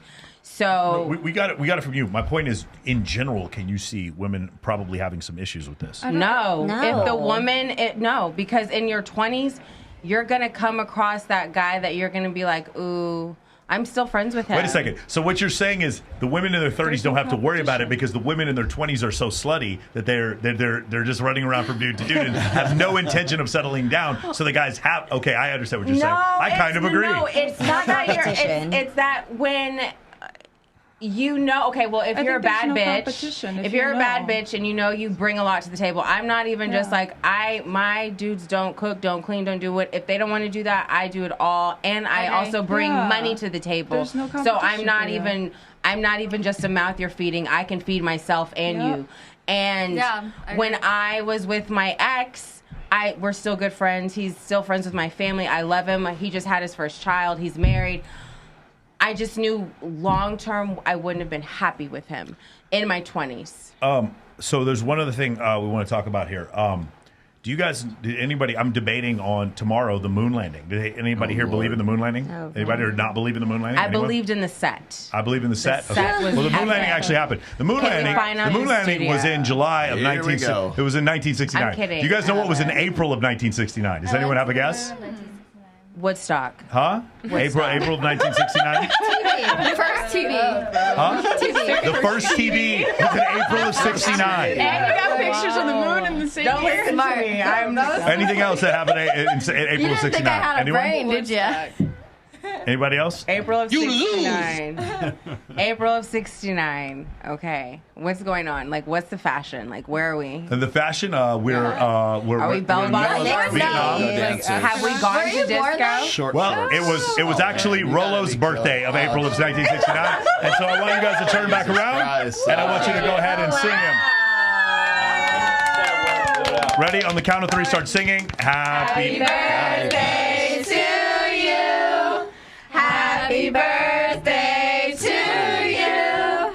Happy birthday, dear Rollo. I did not know you were going to do this. Happy birthday to you. What am I supposed to do with this? Oh, I got to look at it. There we go. He blew it out. Put it right there. I didn't keel right over. there. And whoever's really good with a knife, cut that. I'll do it as Brittany, a chef. please. Cut that out. That's not me. That's my ex-best You friend. know what I cannot stand is these incredible birthday cakes, and everyone gets a hit in the face, and nobody eats the cake. We're eating that whole cake right now. Okay, that's I'll happening. slice it. What kind of cake is it? I'm getting some diabetes today. It's red velvet. It's red velvet. Okay. Okay. Okay, beautiful. So glad to have it. Everybody in the So chat, you were you guys born wish in him. 69? Hang on, we 68. can't. 68. So you were 1 in 69. I was born in 68. You were born in 68. Yes. So you I were was 1 year. one, yes. You were 1 year old in 69. Were your parents Close. hippies? No. Yeah. No, absolutely not. Look No, at his no. glasses. He was a hippie. No, I was a hippie. Yes. Yeah, I'm I born felt out of like- my time. I know, No, It would've not made at all. sense. In fact, quite the opposite. Mm. Yes. Beautiful. Okay, so if you guys want to send in super chats and wish him happy birthday, Yeah, you guys please definitely do. can. And then why don't we get to another? Which one do you of the wanna videos? What was the one I just told you? favorite Let's do the. Dude, I actually like the one, the evolutionary psychology one. Y'all skipped over fuck boys. What do you mean? No. Before, okay. We'll do Guys, somebody cut this up. Let's go ahead and watch wait, this. I gotta do this one I was first. This is ready. too good. I have Everybody my watch knife. this. Hold on, watch this. I'll go get a knife. As a man, I would be the biggest slut ever. No, you would not, because this would be. Let me Hold on, back stop. it They up. can't hear it. Let's start over. Hold on. Ready? All right, guys, I need everybody to be quiet and then watch the screen up there. Go ahead, start from the I'm beginning. sorry, but if I was a man, I would be the biggest slut ever. No, you would not, because this would be you. Here's a still image from your video, and here's you as a male, I would get the mullet haircut. as depicted here. I would get the slutty little mustache. Let's see if that helps. I would do the day in the life videos that start off in my boxers, and I'm gonna stop you right there. She's imagining that if she was a man, she would be the kind of man that she looks at on her phone. Women of many qualities are always in demand, so they imagine if I was a man, I would be in demand. And then they think, how do I feel about men who are in my demand? And then they make up stories about how easy life would be. Life is not easy for this man. He's not getting any views on his boxer shorts day in the life story. oh my god, like, they have it so easy, and they do it every time. Remember, when they say they have it easy, they mean them, not you and me. Men have it so easy. Now, just apply that same principle to economics and the workforce. Men have it so easy. Not these ones, these men. These men have it so easy. And that's why men need to be last in line for jobs. Men. And now you understand the situation. Are you having a hard time? Well, that doesn't matter because men have it so easy. These ones. And that's what they mean by equality. You can do more and get less, but it doesn't matter because men have it easy. Quiet, you. I'm sorry, but if I was a man, I would be the biggest slut ever. I would get the mullet haircut. I would get the slutty little mustache. I would do the day in the life videos that start off in my boxers. I do a helicopter with my dick every morning. Okay, so I've heard, I hear women say this, and the thing is, whenever we ask women, so they did an experiment. They did an experiment where they took average-looking guys and then gave the Tinder profiles to women. And how do you think the women did as far as picking up other women? Horrible. Abjectly fucking horrible. They were incredibly bad because when women had to actually go out and pursue, they had no concept of manufacturing attraction whatsoever. And whenever you ask women, hey, what would you be like as a man? They're like, they all presume they're going to be 6'3" and good looking. And the reality is that is not how the genetic distribution works. I would put my dick in everything. Yeah, but again, but who would have sex with you? Like what I'm saying is, if you all of a sudden you're a man, like a watermelon, and you're like a 4-0, then you would be a fuck. You are correct. You're correct. That's actually that's completely accurate. Actually, anybody have anything else you want to say about this, guys? Whenever women take over male dating accounts, it's disasters. And there was one lady who actually went and pretended to be a man for several years and saw how horrible it was for men, and then took her own life. Okay, when she saw how horrible it is for men. Took her own life? Yes, she took her own life. Oh my god. Okay, so this is a long time ago. It was more like 20 years ago. But in these situations, when you see this, I just don't think women understand. It's not like, I'm not talking about me. I live on the strip. I have an awesome girlfriend, and I make a good living. I'm talking about guys who are day laborers out in fucking South Texas. I'm talking about dudes who work up in Wyoming on an oil rig and just are lucky to get home alive. When you realize the majority of men are making $51,000 or less. And the average man in the United States is 5'9". And you listen to what women say they want, there's this massive disconnect. And so there's this huge group of men that are left behind. And so when women say this, they're like, well, when I become a man, of course, you're going to be a fucking NBA small forward with a huge penis who makes $100 million a year. That's what you helicopter think. with, but it's not. But it's not like that. It's a lot of guys can't do the helicopter. Sorry, Bree. What if you became men and there was no helicopter for you? What happens there? Just try harder. I go to the med spa. And the med spa. Yeah. So I feel like some guys when they grow up they always want to get a woman that's like their mother, and when they grow up around certain women, things change. So I was with my son in Florida the other day. You know what my son told me? He's like, I want a woman that looks like Kim Kardashian. And I'm like, and obviously you see my body type. So he was like, I want a woman that looks like Kim Kardashian, this and that, and all these girls are hitting me in school, but he's like, she's too young for me and she's flat chested, and he was 12 talking about this. No. And I looked at him and I was like, Aiden, do you realize that's not the expectation? One time, that's what he was talking about. Well, we're going to actually get in. Why don't we do the AI influencer one? Because that's perfect. Okay. That's a perfect segue into this one. And then the second one? Yeah, we'll look at both of them. Let's look at it, guys. I want you guys to look up at the screen, especially those of you who have OnlyFans or friends with OnlyFans. You might want to watch this one. Go ahead. Yes, this will be very educational. AI-generated influencers on TikTok are the target of a petition signed by over 12,000 parents. I'll explain. In an online petition addressed to TikTok CEO Xiaoxi Chu, the parents say AI-generated influencers are contributing to the unrealistic beauty standards children see online. Sponsored by Parents Together, a nonprofit organization that advocates for children and families, the petition urges TikTok to clearly label influencer accounts that are AI-generated. Research has already shown that TikTok is a potential minefield for kids and teens. Your most vulnerable users, struggling with body image, self-esteem, disordered eating, and other unhealthy behaviors, the petition stated. Since 2023, TikTok has required users to label content that is AI-generated accordingly, but the concerned parents say it's not enough. They're calling for TikTok to, quote, proactively and clearly identify these accounts. According to NBC News, many of these accounts specify in their bios that they're virtual influencers, but don't do so on their content. In a statement, a TikTok spokesperson said 3 of the accounts named in the petition have already been removed from the platform. Okay, so how interesting is this now there's body dysmorphia because all of a sudden these influencers have bodies that are not realistic.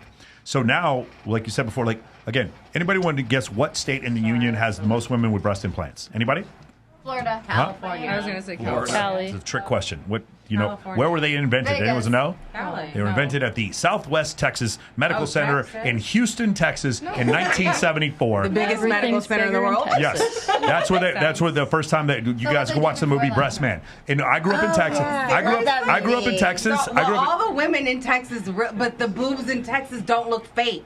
Right, but they're just really good boob jobs. They're but there's really a lot. good. Yeah, the most boob jobs per capita is actually San Antonio. Now, here's the funny thing. I grew up in Texas, and I'm very comfortable with girls with boob jobs. Extremely. In fact, I haven't dated a girl without a boob job in like years. And so that's something that you get comfortable with, right? My belief about what women's shape looks like came from the fact that I grew up around that kind of environment. Okay. Now, the thing is here, when we see this, there's two issues. Number one, you say that your young child, or who is it?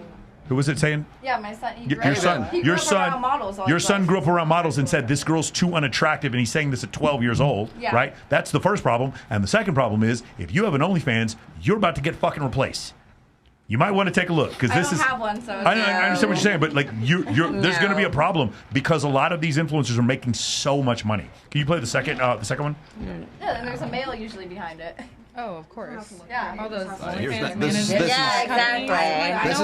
is the follow-up right here. This Instagram model isn't real. Her entire Instagram account is generated with AI. This is the owner of the account, and he's bringing in $10,000 a month doing this. He's doing this with brand deals that feature her, and they know that she's AI, but they don't care. She's getting engagement, and she's making sales. The guy who invented this account said he did this because he got sick of dealing with models and their demands. And I gotta say, this is impressive. Like, go get your bag, but I don't think it's the most ethical. I mean, it works for him and it works for companies. But what about the people who actually do this for a living?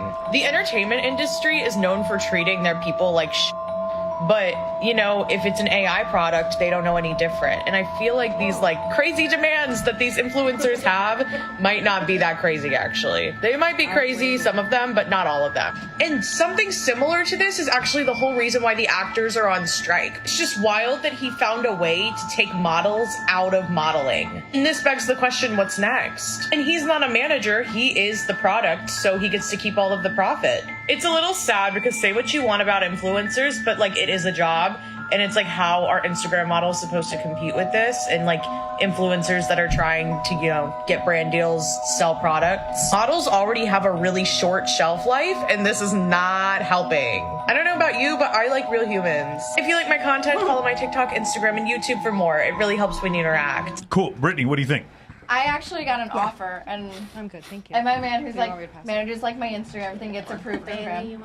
He told me, he was like, "You're not doing this offer," but like they wanted to make me into an AI. No, I've gotten DMs They wanted for to that. make me into an AI. Yeah. They wanted to take me. It's a whole business. Yeah, it's a whole business, and they take models and make them too. into an AI. I want you to consider this. Sorry, this cake is good. I want you to consider this. If I take an AI image that is clearly Katie Moore, I need to compensate Katie Moore for that. But if I take a compilation of Milana and Katie Moore and put them together and get the average of it, I don't have to compensate anyone for that. Do you understand? That's crazy. I can actually, because now I have another original product. And so because of that, that's where the writer's strike came from. And ladies, I disagree with you. I think artificial intelligence is going to get closer and closer to the Turing test. And once it does that, you're going to have a serious issue with girls trying to make money on OF because the guys who are managing these accounts aren't going to get any pushback or feedback or anything like that. Does that make sense? Well, If you have a man. Well, the real modeling managing your world, account. the real modeling world has AI models in it. So your big brands have artificial models or AI in real campaigns. So you have to understand at some point there is going to be a merge of the real and the AI. Those two worlds are going to have to coexist, and there's going to be a point where we as people look at airports. There was a point, I remember I was so mad one time boarding a flight, and I was like, one day you're going to be replaced by a kiosk. Now you go and you look at United, all of those workers are now what?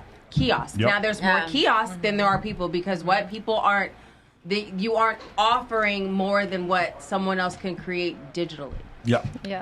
So it's just it's what the world really is. Well, I think what's interesting, what gets left out of that conversation is the demand. If it's The if demand's you high. can't tell the difference, does it really make any? If you can't tell the difference, It does to the influencer. It does to the influencer. Yes, but the consumer is all that's what it's the about. corporation. So does it influence the corporation when I can cut out my bottom line?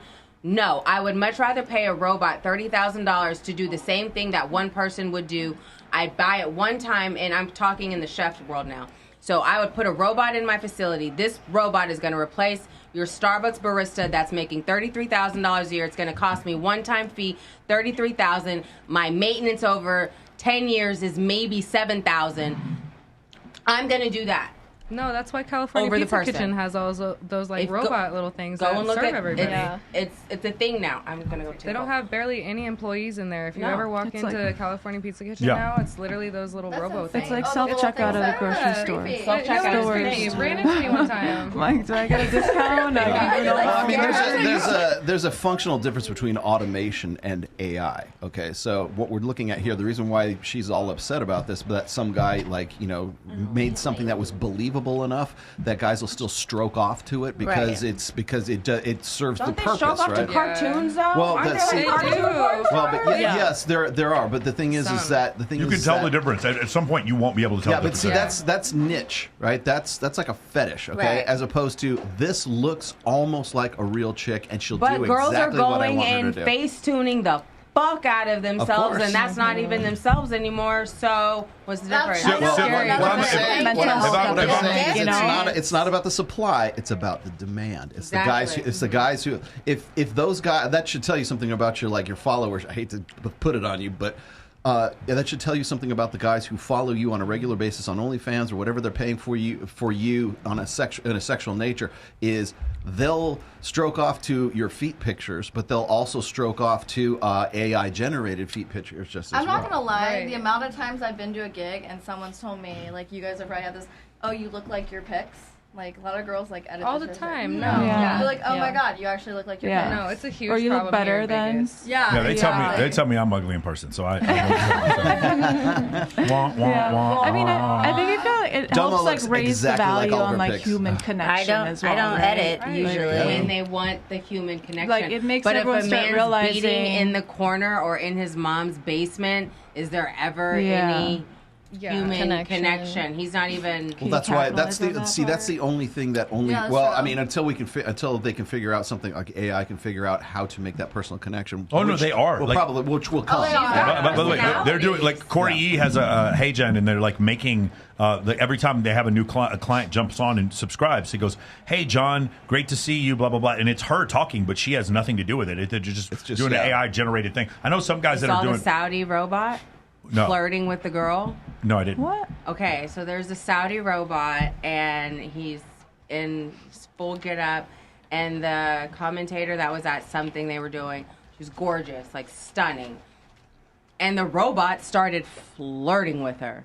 Yeah. It had emotional intelligence. Yeah, is what I've seen that. The ones. Whoa, that's If you guys bad. been to the Sphere, there's a bunch of AI robots that'll talk to you, and they get into really interesting conversations. That's like so too. weird. To What? Me. That is crazy. scary. Yeah. That's so weird. Yeah. Well, I mean, you guys are scared, but there's being scared in general, and then also, if you're a female content creator, there are people coming for your jobs, regardless of what you think. Yeah. That's what's going to happen. Or Can the we- robotics already know everything Yeah. about you because all they got to do is net scrape everything about Rollo Tomassi, That Mike scraping Sartain. thing, I did just like you. That's all they have to do. All right, so guys, you see this book right here? It's by Dr. Buss. It's an evolutionary psychology Everybody textbook. drink. Okay, yeah, because I said it. Now, and you guys here, who here does not understand what evolutionary psychology is? It's kind of the basis for our whole show. Anybody? You have no clue what it is? No?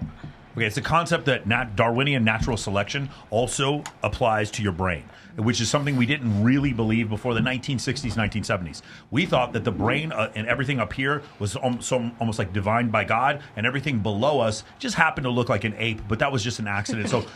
So evolution was only from the neck down. Now we know evolution also happens from the neck up, and you'll notice that we share along with other mammals a fear of fire, a fear of snakes, a fear of heights. Things like that. If we put sulfur in this room, all of us would find it gross, including if we had a horse, an ant, like some kind of cat, whatever. We all tend to have similar fears, and this is because they're encoded in our psychology. Does that make sense? Part of our firmware. This concept is very, very, very offensive to a lot of people. It's offensive to a lot of people on the right side of the Especially political this year. on the right side of the political aisle, because those people don't like the concept of evolution and natural selection.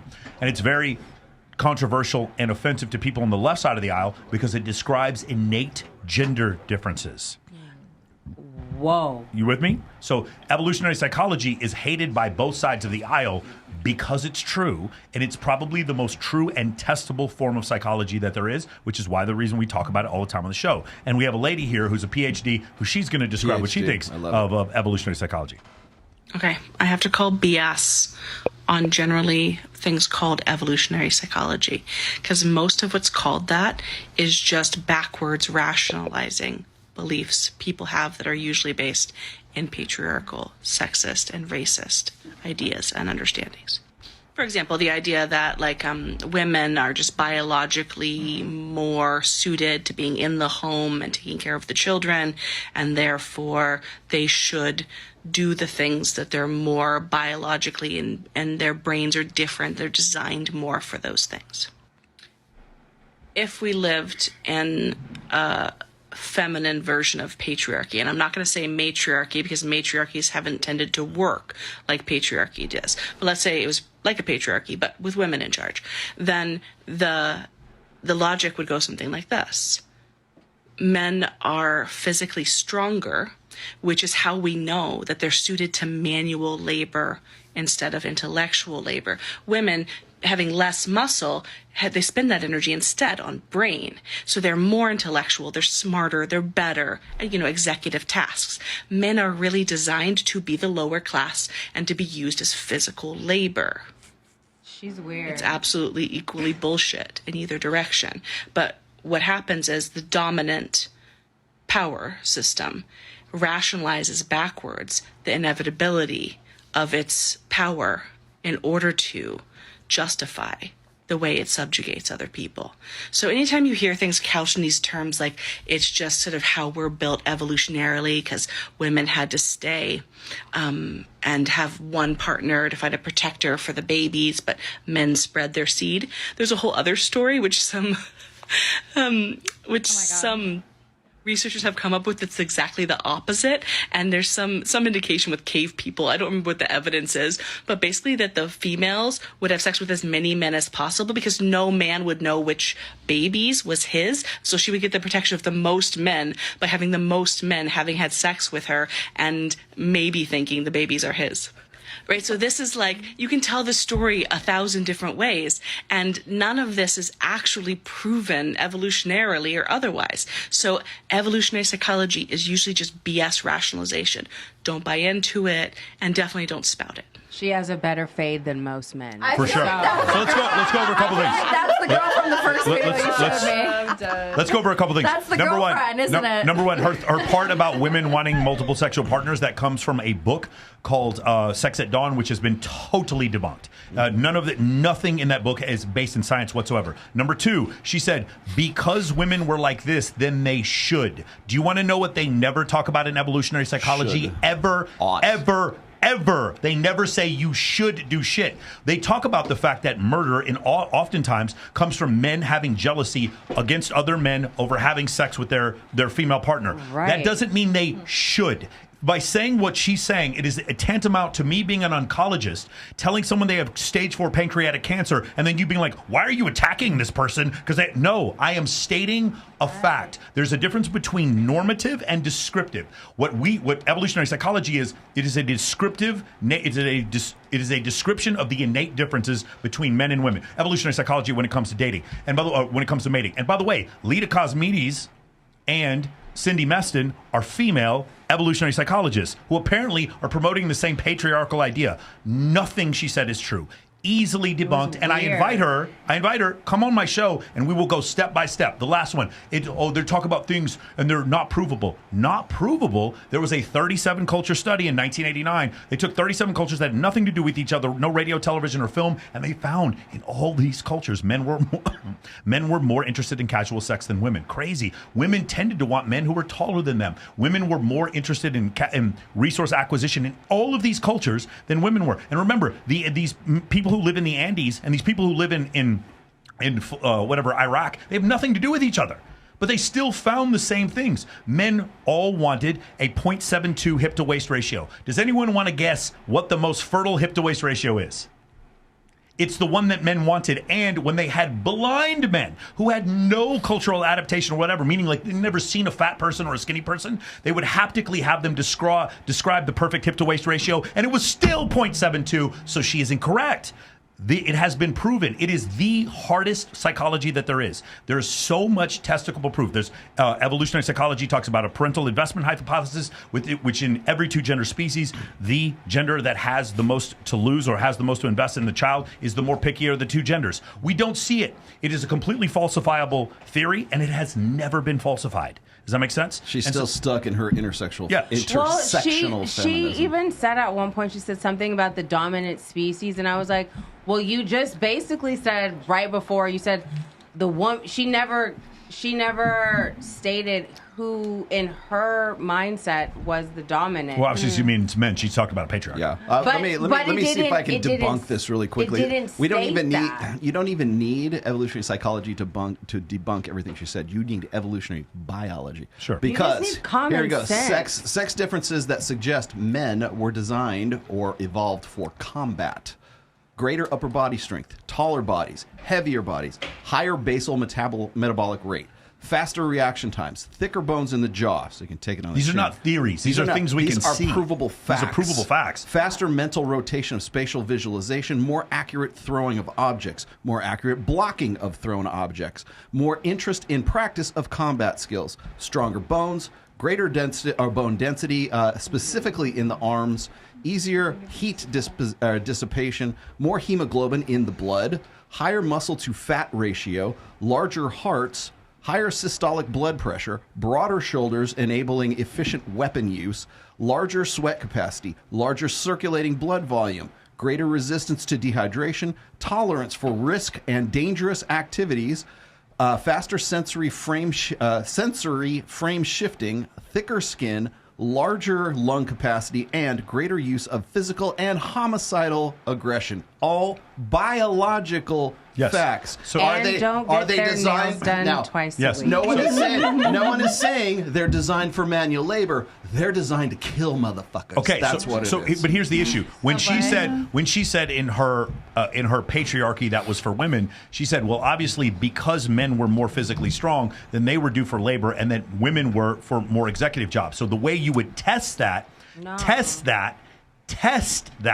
you would be able to find that women had higher IQs than men, and they don't. No. So again, what she's saying is like the way it's a straw man argument. She's saying evolutionary psychology is not based in any reality, and then so we show the reality, and then so now she comes up with her own fairy tale reality to try to debunk it. It's called a straw man argument. What she's saying is not accurate whatsoever. Easily disprovable. Well, Gadsad also calls it just so thinking, meaning like it's just like, well, you figure something out, and so you try to sort of backwards engineer it. That's to what she did. She sister, backward engineered. She's doing exactly the same. She's doing exactly what she's accusing people of doing. Right. Again, if we go back and we say, well, men are stronger and women are able to carry children, it's like, well, you're backwards rationalizing it, and it's like, well, we can see, facts. Yeah, but we can see how evolution works. We can actually watch evolution in small, like single cell organisms. We know that natural selection is a real thing. And so we just understand that it happened for humans. We found the bones of Homo habilis, Homo australis. We found the bones of Homo neanderthalis. We know that we came from other form of hominids. And before that, we found the bones of Australopithecus, which was the ancestors for Homo sapiens. And before that was the common ancestor between apes and human beings. And so when you come to that realization, the evidence is here for this. The idea, what she's saying innately, is that evolution only counted for the neck below and does not count for the brain. Because the brain, what it must do in order for this species to survive, remember guys, there's no internet, you can't buy a Glock, you know what I'm saying? There's no antibiotics, any of that stuff. That we are living in a very, very austere environment for the first 100,000 years of Homo sapien existence.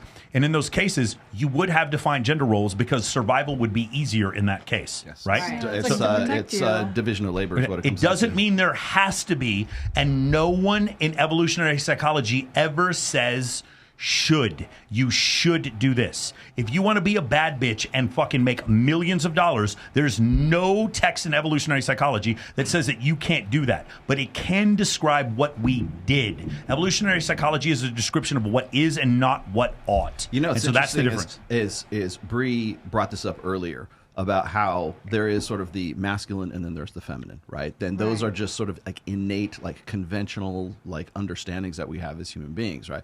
The thing is you're 100% correct. We are better together than we are apart, number one. And number two is that men and women are innate complements to one another.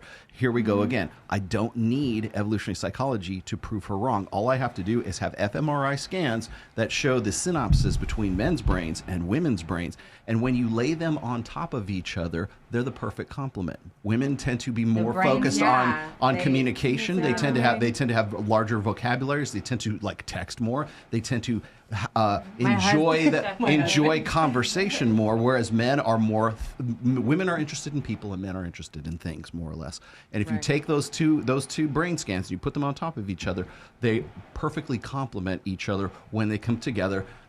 Thus, you have the masculine and you have the feminine that are an innate, evolved firmware that we have in our brains. Whether you decide that you want to go against that and condition yourself against that, that's up to you behaviorally. If you want to operant conditioning, whatever it is that you think you can think of a better way, probably not. But if that's what you want to do, it's not that you can't do that. It's just that this is the hardware that you have to work with. And so even if we're going to talk about like evolutionary psychology, I don't think that it's real or whatever, fine. But here's the scans. Here's the brain scans. Here we've plotted the human genome since what, 2001 right now. Yeah. And we're still figuring more shit out as far as like genealogy and like you could do 23andMe right now, so you find out where you came from, all this stuff. Everything that is now, honestly, I think what's going to prove people like this wrong is not necessarily going to be evolutionary psychology per se. It's going to be evolutionary biology that locks in with evolutionary psychology. The biology. So we're innate complements to one another. I saw I think he's a TikToker, and he was in Morocco, and he was asking people, what do you think about, like, it was gender equalities or something to do with male and female, and he didn't understand the concept of what is a woman.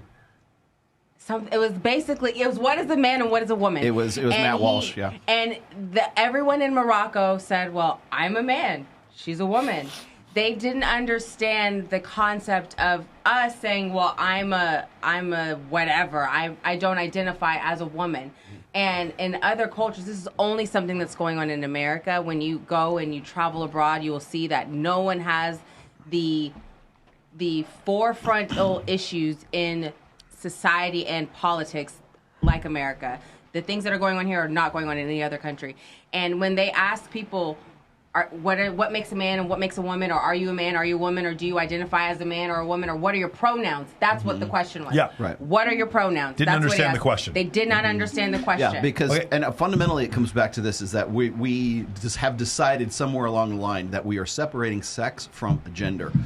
The social idea of whatever gender is, the behavioral manifestations of you being male or you being female, and that there is some sort of separation between those two. And we've been teaching this since like the mid-'70s. It is 100% disprovable bullshit, and has been so for I've been on this crusade to say, no, gender and sex are intimately linked. And the thing is the more you try to separate those things, that's how you get, what's a woman? I don't know. I'm gender confused. I'm transsexual. I'm an alien. Let me say this also. A boy, and I'm like, thank God I couldn't do that when I was that young. Like I was always a tomboy, and now it'd be like now kids that have done that, they're pushed. They want to take themselves out. You know, they're not healthy. There's so much coming out now finally where it's like, yeah, not even pushed. Like now they're doing this thing where they take kids away in school, right? Like they don't even give the adults any they're like, oh no, like you can't tell your child not to do that.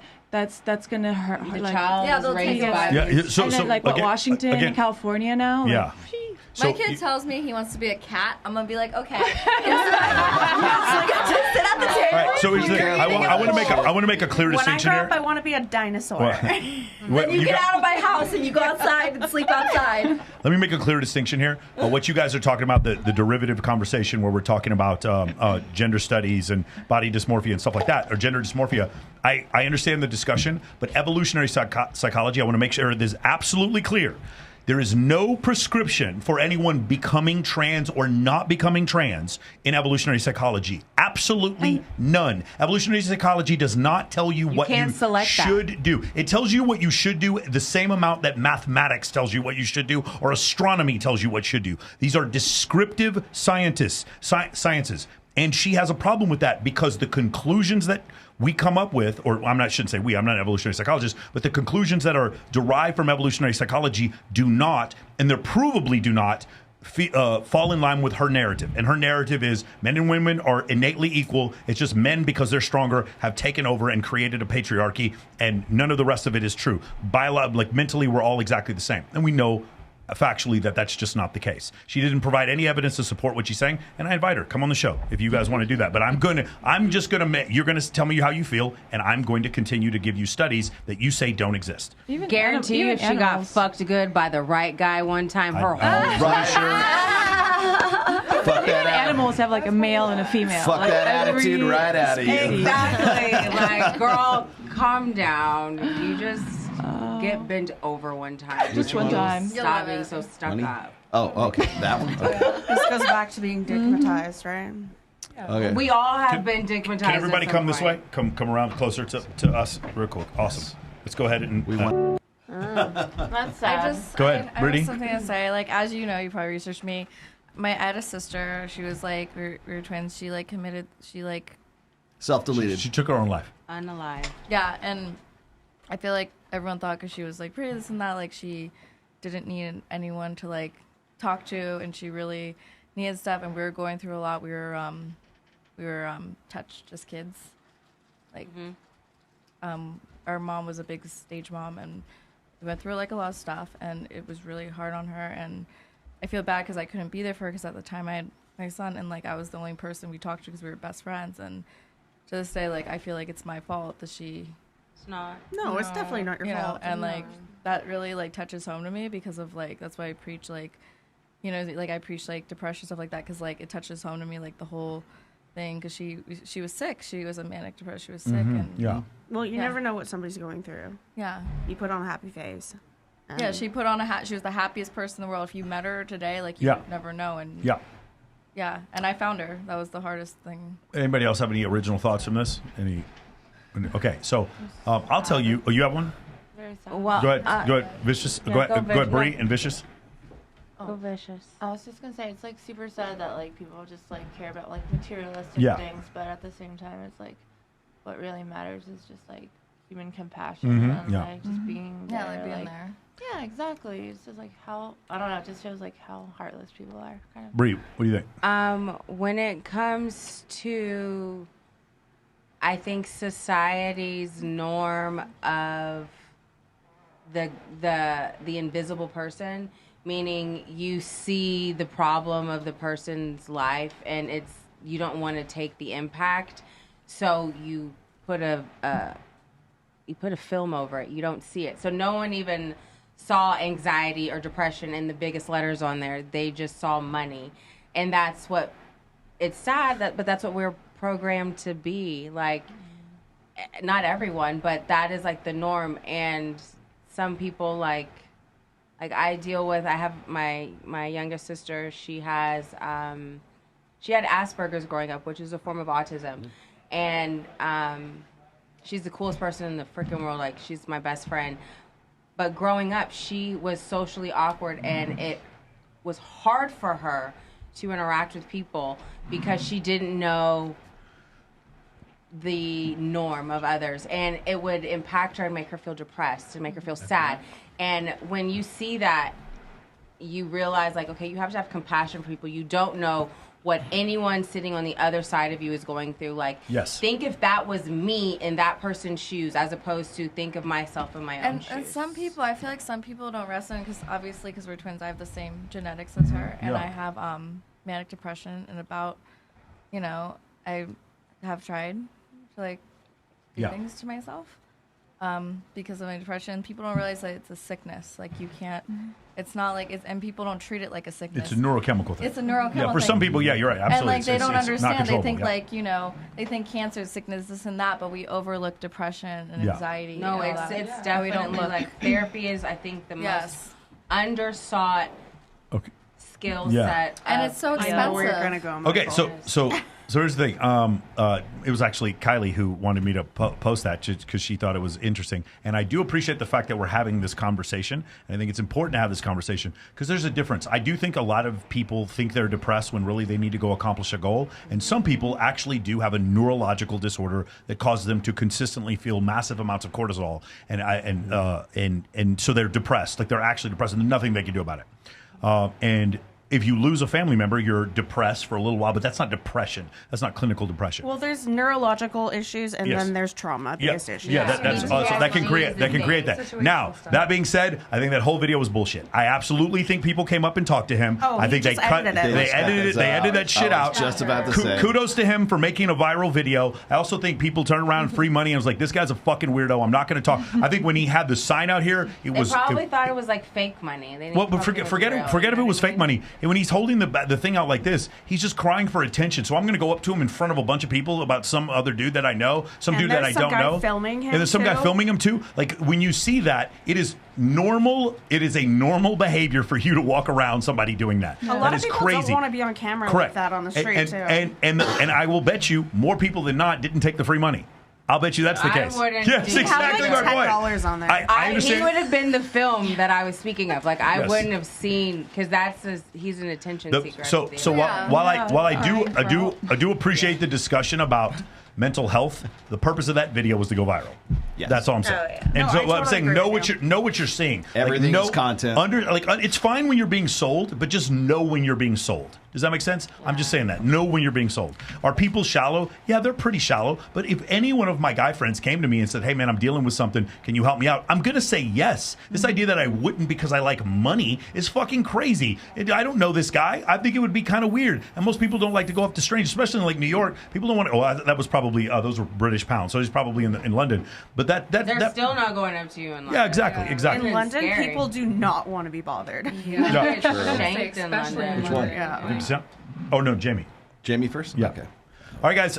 So our weekly visit into the Pink Pill podcast. Yes. So I want to say this real quick. So this is now a regular segment of this show. So Jamie did a clip and she said something about what is it, 3-0 ho? What is it called? Oh, I don't have that one. 4-0 ho. She was saying that. Okay, so instead of saying a 304, she was like HO3. HO3. She was saying HO3, and so we corrected her. But when we corrected her for saying HO3, we didn't say it. Like if you said Djibouti was the capital of of Kenya, I would say no. Nairobi's the capital of Kenya, and Djibouti's the capital of Djibouti. I'm not dunking on you. I'm not calling you a loser. I'm just saying something that's straight out fact.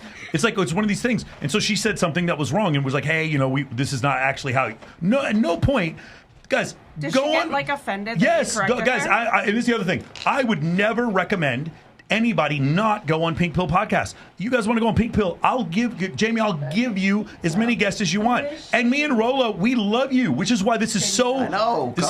This is so fucking confusing while she keeps doing this. And then like last week, she sits there and calls us saying, you guys are judging women for getting plastic surgery. No, the fuck we're not. We're the last dudes in the world that are judging women for getting plastic surgery. Michael I live in Las Vegas.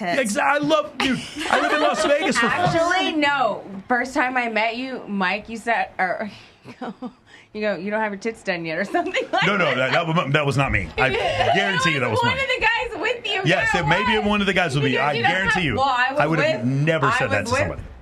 H's or G's or whatever they are. So he's like, yours aren't done yet. I was like, no, I'm skinny now. Maybe I made a joke like after Jesse Preston got her biggest boob job. I was like, did your boobs fall off? I thought you had boobs. What happened? Are they gone? It's been a running joke for years. It was funny. It was funny. Okay. Whatever the context was. The point is, Rollo and I, we're not even going to respond in any kind of mean way. We are totally bamboozled by this. At no point have we ever said anything negative about Pink Pill Podcast or having anybody come on there. I'm pretty sure the episode she did with me, she's taken down, which I don't really understand whatsoever. And at no point do we tell people to not go on the show. Now, you can look at her response because she said something that was wrong. But again, we're just correcting her. We're not sitting there saying that she's dumb. This is not her area of expertise. It's totally fine. If an astronomer told me, hey, I'm sorry, man, that's a quasar, not a black hole, I wouldn't be like, fuck you, dog. Why are you trying to school me? What is a quasar? It doesn't matter. I'll explain. It's a rotating. It's a rotating pulsing star. I'll explain it to you. Go ahead. Can we get this one? Start from the beginning. Hold on 1 second. You want to do the one where she's the HO4? Yeah. Okay, hold on. Let me grab this real quick. So is this referencing 305 in any way? 304. Oh, 305. You talking about I'm on Miami? an area code. I'm trying to understand why is it. No, it spells HOE. I thought it was HO3. Got it. It's not HO3. It's 304. 304. Because it's backwards. HOE backwards. It's 304. It's like typing on your. Again, hold on, but I just corrected you. I'm not trying to dunk on you. No, I know that. I just trying to. I actually have two of these, but let's do yours first. Let's do it. Right, here we go. Everybody watch. Ready? These grown men schooling me on a colloquialism about the word hoe. How sad is that? And how silly is that? And how disgusting is that? You're grown men and you're laughing about calling women hoes. That's because that's the negative message that's on your platform, is to call women that. And because I said it incorrectly, now you want to school women on that? I really wish women would stop going on this show because it supports a very negative narrative of yourself. For men to even be calling you that is disgusting to me. And I'm glad I got it wrong because I don't buy into that bullshit. Anyway, this really gets my blood boiling. And it sucks when I see women on this show silent. Okay, first off, I have never, not one time, in every episode that I have, or all 119 episodes of my podcast, ever called any woman a hoe, ever. No. Not one I call time. you a hoe more than you say that exactly. word. So the thing, I've called men hoes, definitely. Well, I'm a whore. But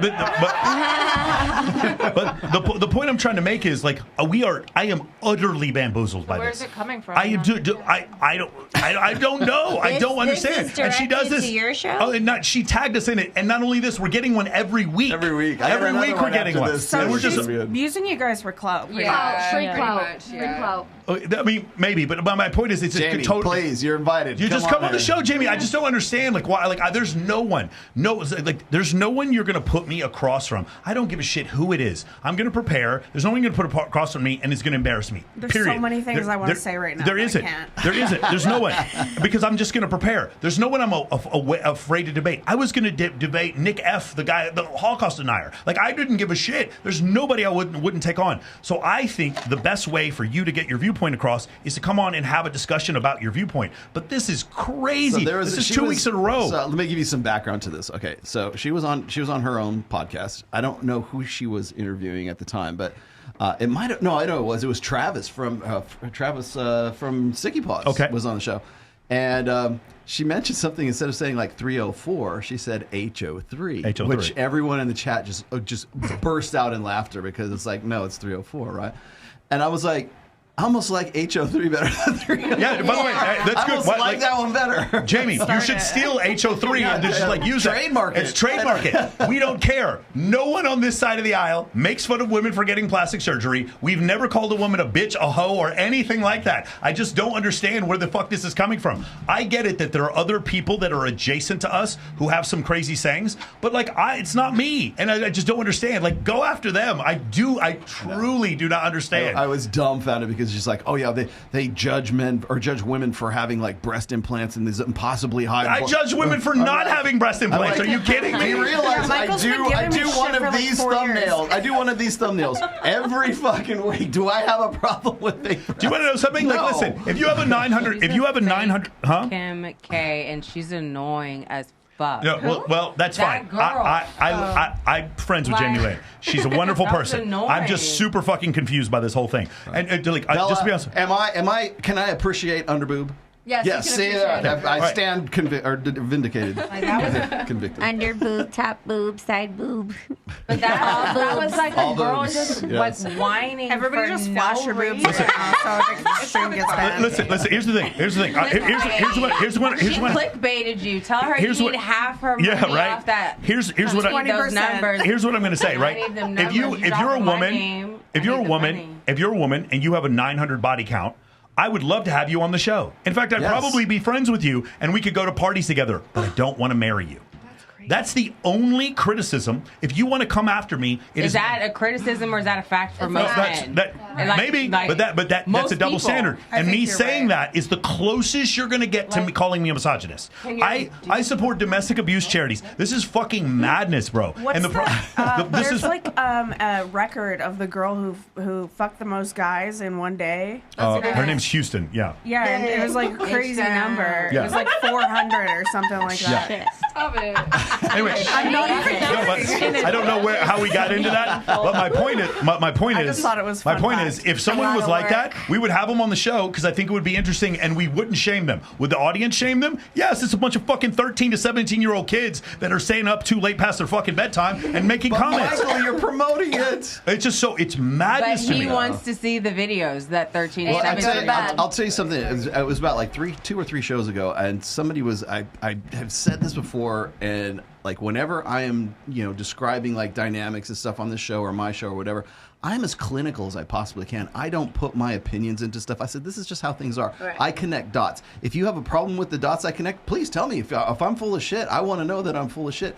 We're having this empirical kind of like, okay, what is fact and not? When people ask me like what my opinions are, and I go, well, because I can talk all day about like promiscuity. I can talk all day about like body counts and stuff like that, which is a big topic in the manosphere, right? But if you're going to ask me what my opinion is of women who are like have a high body count, I'm like, I don't care. Like, after 50, We're not tradcons. We're not tradcons. After 50 years old, like as a guy, it's like all that pretentious bullshit just flies out the fucking window, man. And I said that on the show. I ate so much shit from tradcons after that because they're like tradcon? the Traditional conservatives, right? I mean, like pro-Christian conservatives. So I'm getting traditional conservatives giving me shit for saying that, and then on the next like a day later, I got Jamie telling me like I'm judgmental of the women. I'm like, did you not just Rollo, see the last one of the reasons I like having conversations with you is because you're very factual. Yeah. And you're open to other people's perceptions and you listen really well. Who here feels like we're trying to make you silent? She said you guys are sitting there silent. Like you can't even make your own decisions. And if you guys want to say anything. I wish someone could make me guys, silent. exactly, Bree. Right? Like if any of you guys came on here and straight up said, dude, we had Savannah Storm sitting right here being like, hey, I'm doing a scene with 2 guys tomorrow. We didn't stop her. She can say whatever the fuck she wants. We have never tried to silence anyone. There are fucking 10 girls on this show and 2 guys. If anything, we want to hear your opinion. At no point have we ever tried to insult anyone on there, and which is why I'm absolutely and totally befuddled why every week we get attacked like this. All right, let me befuddle you one more time. Yeah. Joy, put me up real quick. Fuddled. It's a lose-lose for women, you know? It's like we're told so much that there's so much value in how you look and how you appear. Yeah. And if you want to, but you can't do it. You have to enhance it naturally, because then, if you go above and beyond, then it's too extreme. And it's just kind of like there's so much judgment around what's okay for women to do and what's not okay for women to do. And another thing that I hear is, well, you're not doing it for yourself. You're doing it for men. Oh God. That's a common one. That came up on the show where they were like, well, aren't you just doing it to be attractive to the other sex? And I go, well, sometimes that's the case. Sometimes it is. Yeah. But sometimes you just want to feel good in your own skin or you want to enhance your own natural beauty. And if that's the case, if everything that we women are doing is for men, then everything you guys are doing is for us. Yes, we've been saying this. Welcome to welcome to the Red Pill. Welcome to fucking evolutionary psychology. We don't disagree. We live in a society where we build rocket ships and skyscrapers because men were competing with other men for women. No one is denying this. It's absolutely true. What she's saying, that the problem is we're not attacking her, and that's the part I just don't understand. We're describing the way the world is. We're not sitting there telling you how to be. And you want to know what I think about 800cc boob jobs? They're great. You know what else? 1200cc boob jobs. Those are great also. And you want to know what else? I love the CC. You know what else is great? Dudes getting the hair transplants from here and putting on the front of their head. Rock and roll. And dudes going to Turkey and getting the fucking beard transplants. There's nothing wrong with this. Get the lipo. I don't give a shit. I got a question. I got a question. Your implants. Let's do a lightning round. Yes or no? Do you like lingerie? Do you have lingerie? Do you wear lingerie? Do you like lingerie? Of course. Yes. Yeah. Yes. Domo. Do you like? You have your own. love lingerie. You have your own line of lingerie. Absolutely. I'll buy some. Lingerie. do? Yes. That's like Brie, lingerie. Yes, we need your lingerie line. What is Yes. it? Katie Moore. Yes. I want to know. Yeah, Of course you do. I've seen you in Black Tape Project. Oh yeah. Yes. Mix everything. Lingerie. No, you You don't. don't have any lingerie, Codfin. but you'll wear this. This is beautiful, though. Okay, But- so Latex. my next I got question. it the Here's my love next store. question, Oh. ladies. If I was to come over to your house on like a Saturday afternoon at like 4 in the afternoon, would you be vacuuming your apartment or your house, whatever, in lingerie? No. In my underwear. Of course you wouldn't, because you're not doing it for yourself. You're doing it because you're wearing it out. That's If I was streaming, And we were just. I was making money. We yes. were just at my birthday party out at Cleaver, Yeah. and what did Kylie say? She says, "I have so much lingerie, but I never wear it where I'm supposed I know. to." And when you do wear it for sex, it comes off in the first like 10 minutes. Yeah. Literally. Oh, yes. So I want you to Of consider course this. you don't. This is In a one. world But as full long of as you get Kim, pictures, it lasts longer. in a Okay. world full of Kim K's, be Bianca Sensori. Okay, got it. All right. I don't know who that is. So Kanye's new wife. This the again- bitch who is butt naked sucking his dick on the boat in Italy. Okay, that's great. I did say that. Yacht parties for everybody. I All right. did see that. I've Hey, had we get- girls give me like pull me aside to talk about you, Michael, and give me like shit for like being on your show. And they're like, how could you support that, this and that? And I'm like, just relax. I'm like, It's not that No, serious. no. Don't even do that, Bella. Ask them specifically what I said that was wrong. That's what you got to do. That's the problem. Come on the show. And Well, then of course, debate. of course. The more people disagree with me, but you guys can all take a drink because I'm going to quote Dr. Buss one more time. Drink. And in Dr. Buss, he says this one time. He goes, the unique thing about the male and female Homo sapiens is because we are one of the only species, or possibly the only species. We're so close. Sorry. We are possibly the only species where the arena upon which men compete is defined by women, and the arena upon which women compete is defined by men.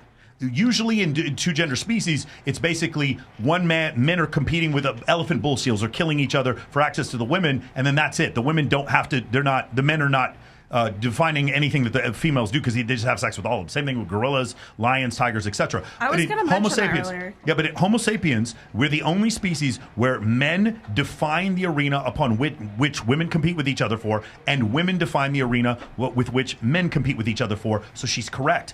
Everything, if you go down far enough, everything comes down to social status and sexual selection. Every single thing we do. Because if it didn't, there wouldn't be guys, one more time. There are 400,000 elephants left on the planet. That's all we have left.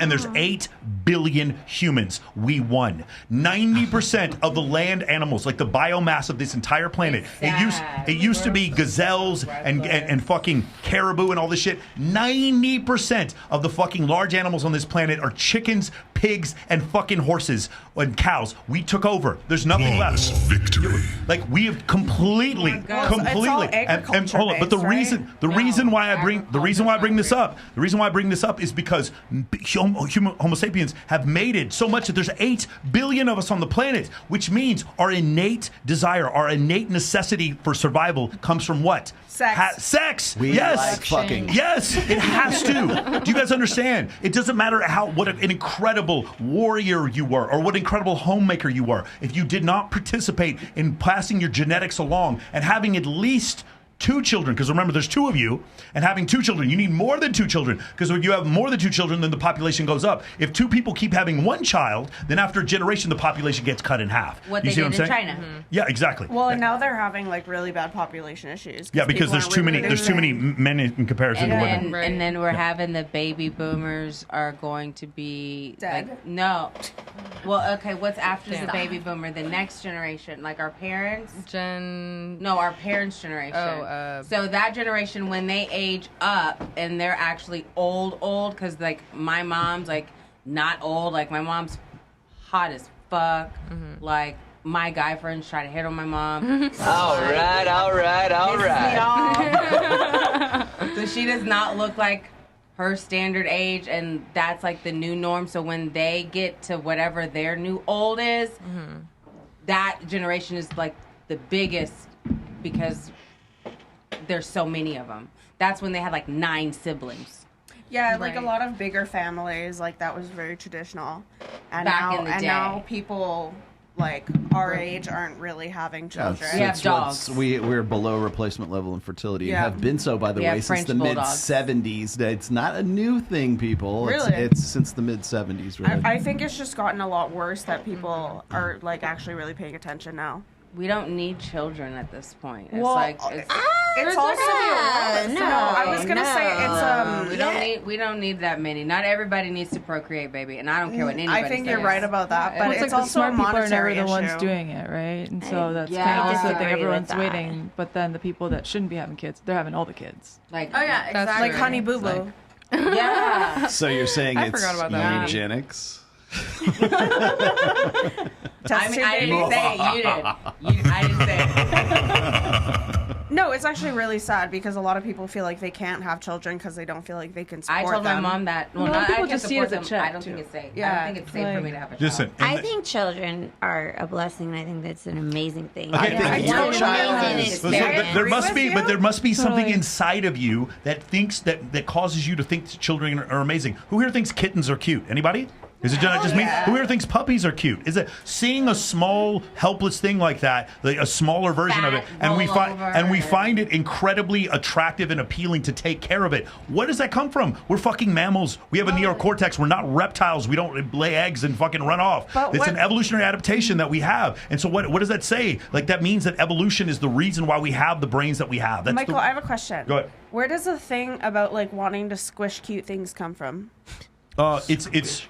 If you look at there's some Like you see a kitten and you're just like, oh my god, you're so cute. I just want to squeeze you. Yeah, because there's an innate part of you that sees it as like a fellow mammal. If that makes any sense. It's called neoteny, is what it's called. Neoteny. Neoteny. It's what it is. If you see, like, that's why like cute things have really big eyes. Yeah. It can be like You see cartoon characters are like that It can too. be an adult like lemur. But it's a baby. No, it's not. It's actually a fully adult lemur. But it's got huge eyes, a little teeny tiny nose, because all of those features are what are in human babies. Like right? you want to nurture it. It's like, well, there's a disproportionate, like big head, little teeny tiny ears, little teeny tiny nose. Like your daughter is like the perfect example. Like she is so cute, big eyes, and just like, and you just want to grab her and just squeeze the stuffing out of her.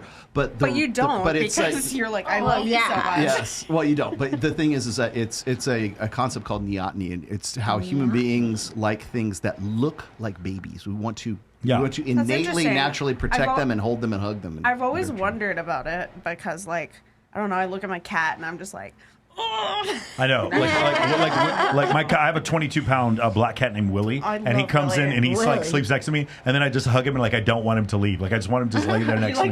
I just force him to like sit there right next to me. I just don't want him to leave. I don't. So like my niece she's like a perfect porcelain baby, but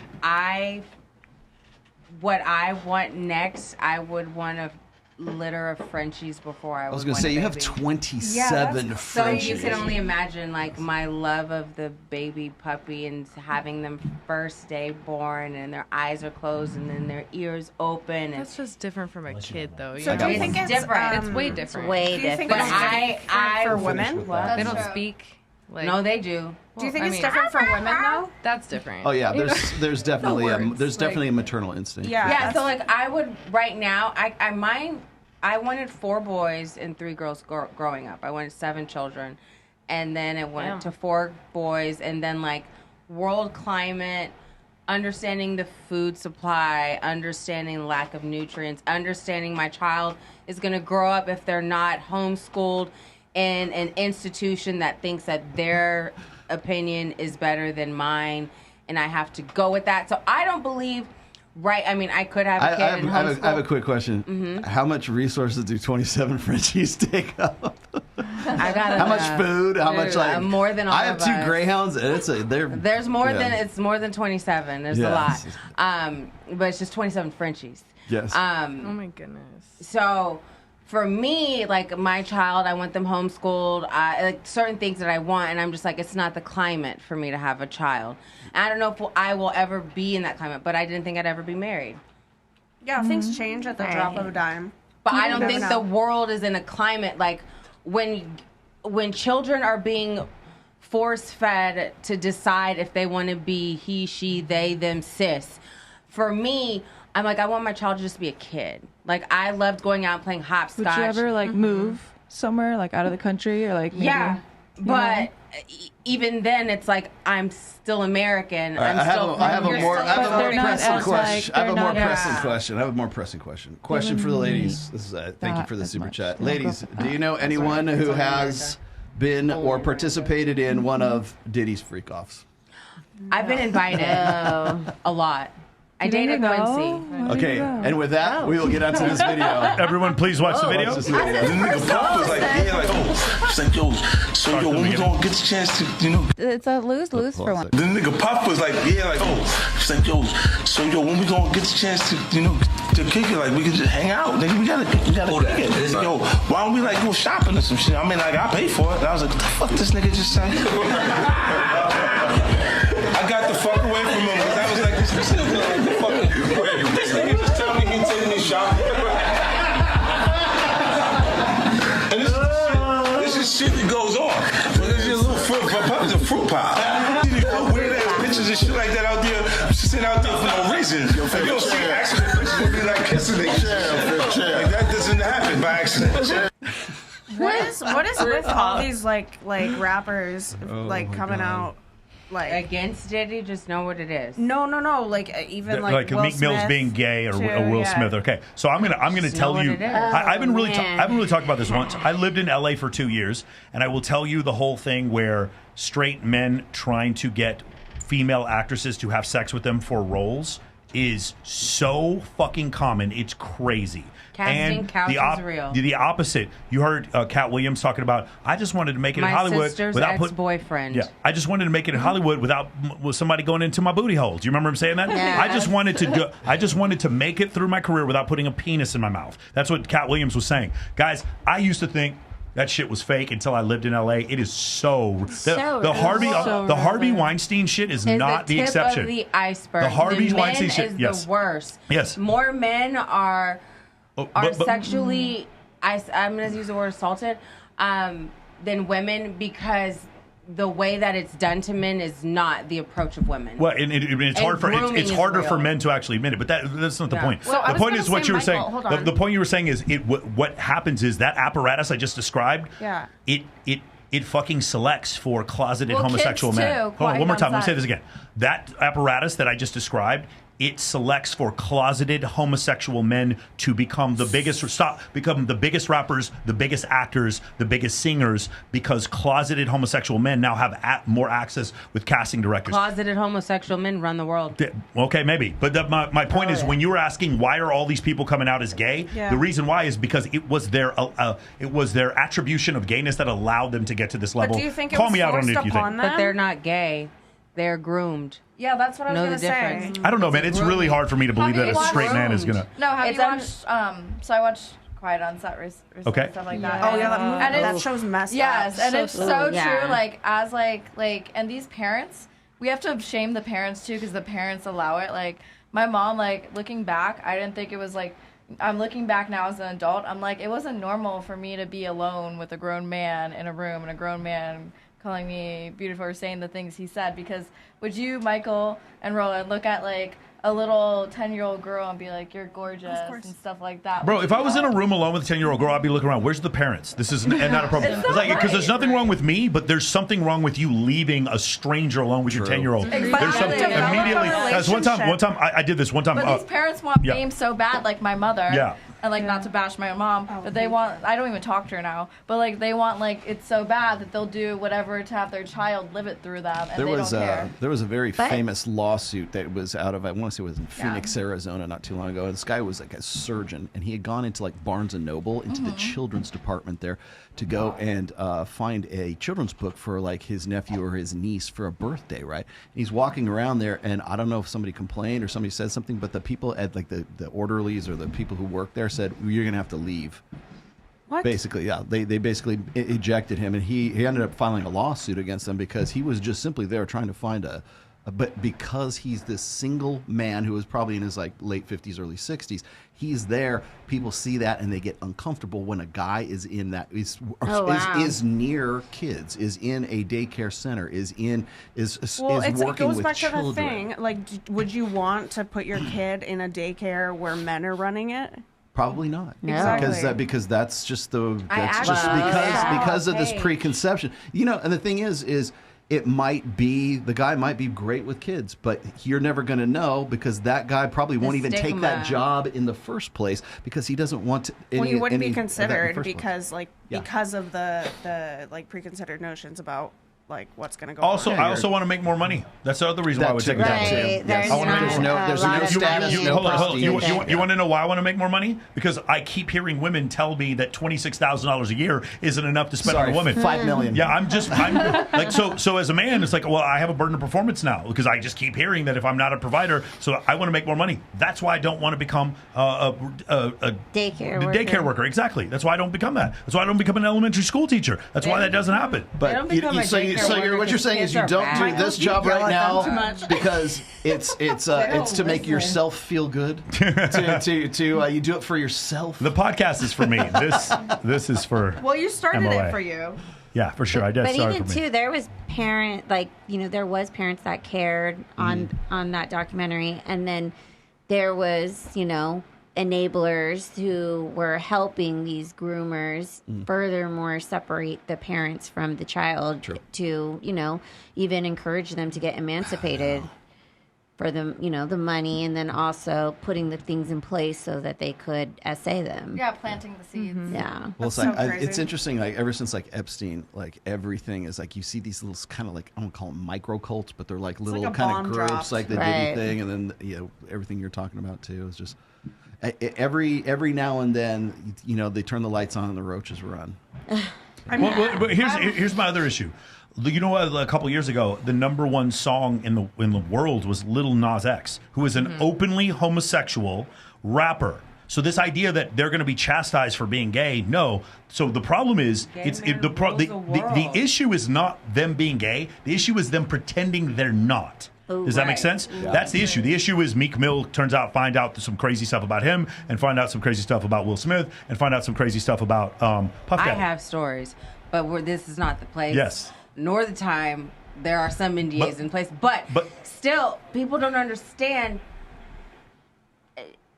In society, you look at the celebrity and you think, okay, Will Smith can't be gay because he has to be a sex symbol to women, because he's not going to be a sex symbol to a mass majority of men. He's going to be a sex symbol to a mass majority of women. So no, gay men are sexy. No, it's not about a gay man being sexy. It's about what is the demand. What is the demand for an attractive man? Yeah. The attractive man is is for the woman. Yeah. The big woman, you said she's 168 pounds. That is who needs to want Will Smith, not the hot buff. Do you see these like big action movies that come out? These guys make outrageous sums of money. I'm just telling you that in order to get that money, you have to play the game.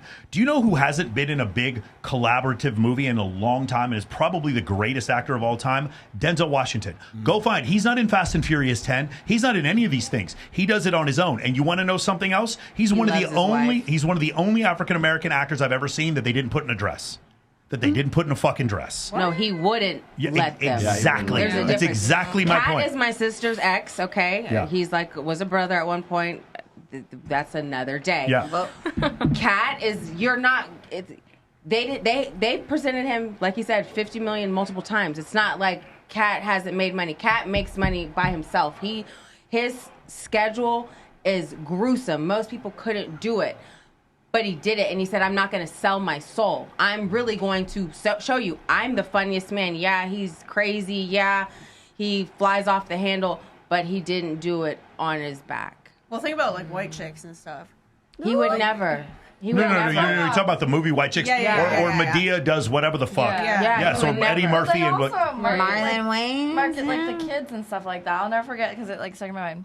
So I'm like 10 years old, and I had to do this play for musical theater, and they had me dance to that song "Bad." I Want to Be Bad by Will Ford, like in the play, and I was like doing it in like such a sexual manner, and I'm 10 years old. How'd you feel if you went like having a daughter to your daughter's like musical theater? You saw a little 10-year-old girl dancing like that. I And think parents about were that allowing a lot, it. actually. Like the stuff that I was doing when I was like 10, 12 years old. Like I'm sure you understand too, because you're a dancer.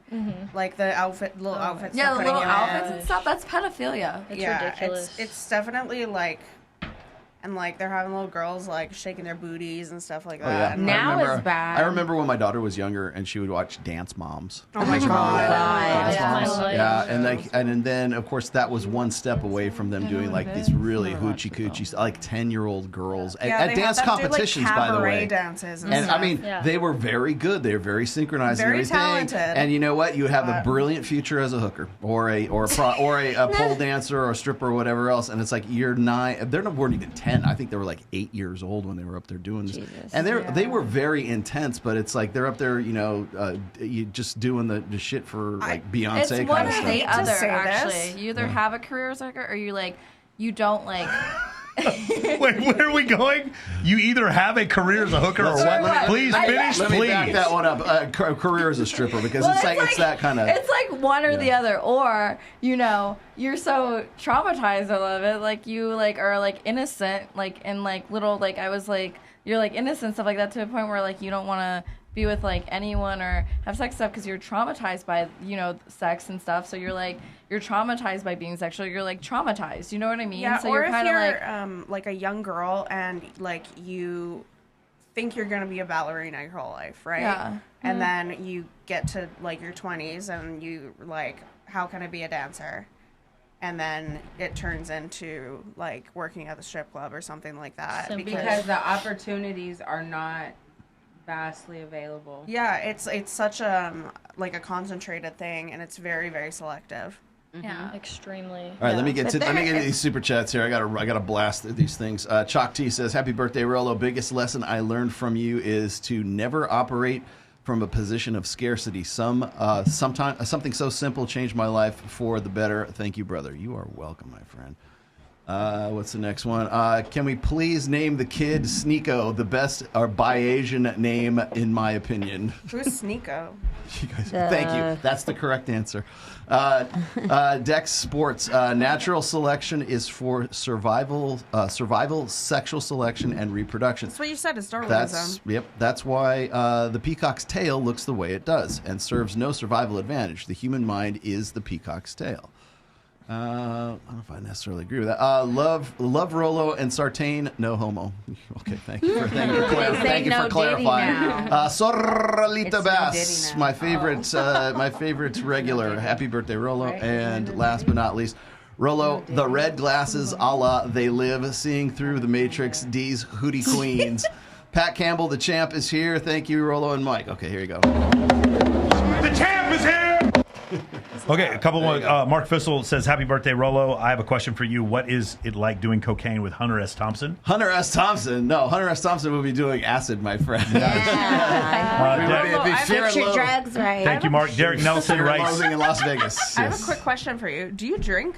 Do I drink? No, not anymore. I didn't think so. No, I haven't. I stopped drinking right around my 4th book because I worked in wine and spirits for a very long time, and I'm sorry to interrupt. No, it's fine because people always ask me this story, like because I'm not a drinker, but I used to work in wine and spirits for a long, long time, and I stopped drinking right around 2017, like the end of 2017, because I was started working on my 4th book, and I thought, okay, I'm just going to stop drinking until I finish this book, and then when I'm done, I'll have a drink to celebrate. And I'm like, I'm more productive not drinking than I am drinking. So it wasn't any like big revelation or anything. I just stopped.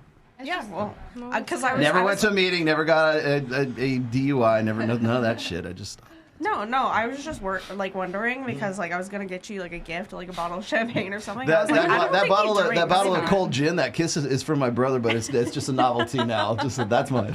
Anyway, sorry. Continue, Michael.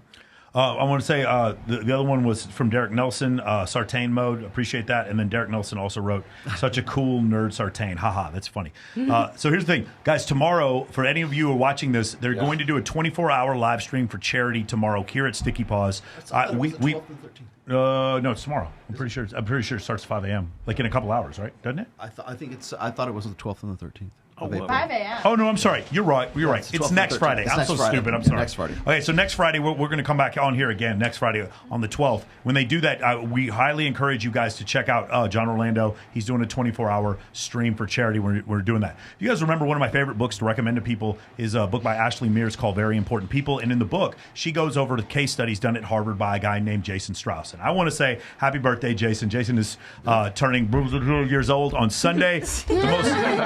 He is the founder and a managing partner for Tao Hakkasan. So he is the most powerful man in nightlife in the entire world. He owns most of Vegas. He owns most of Vegas. So I'm going to say happy birthday, brother. Hopefully we'll see you. I think Friday he's celebrating his birthday at Omnia. So we're definitely going to see him then. And then for everything else, guys, I want to let you know on the 18th, we're going to have Halfway to Halloween, Babes in Toyland in Los Angeles at Academy LA. If you guys are interested in coming out to that, please let me know.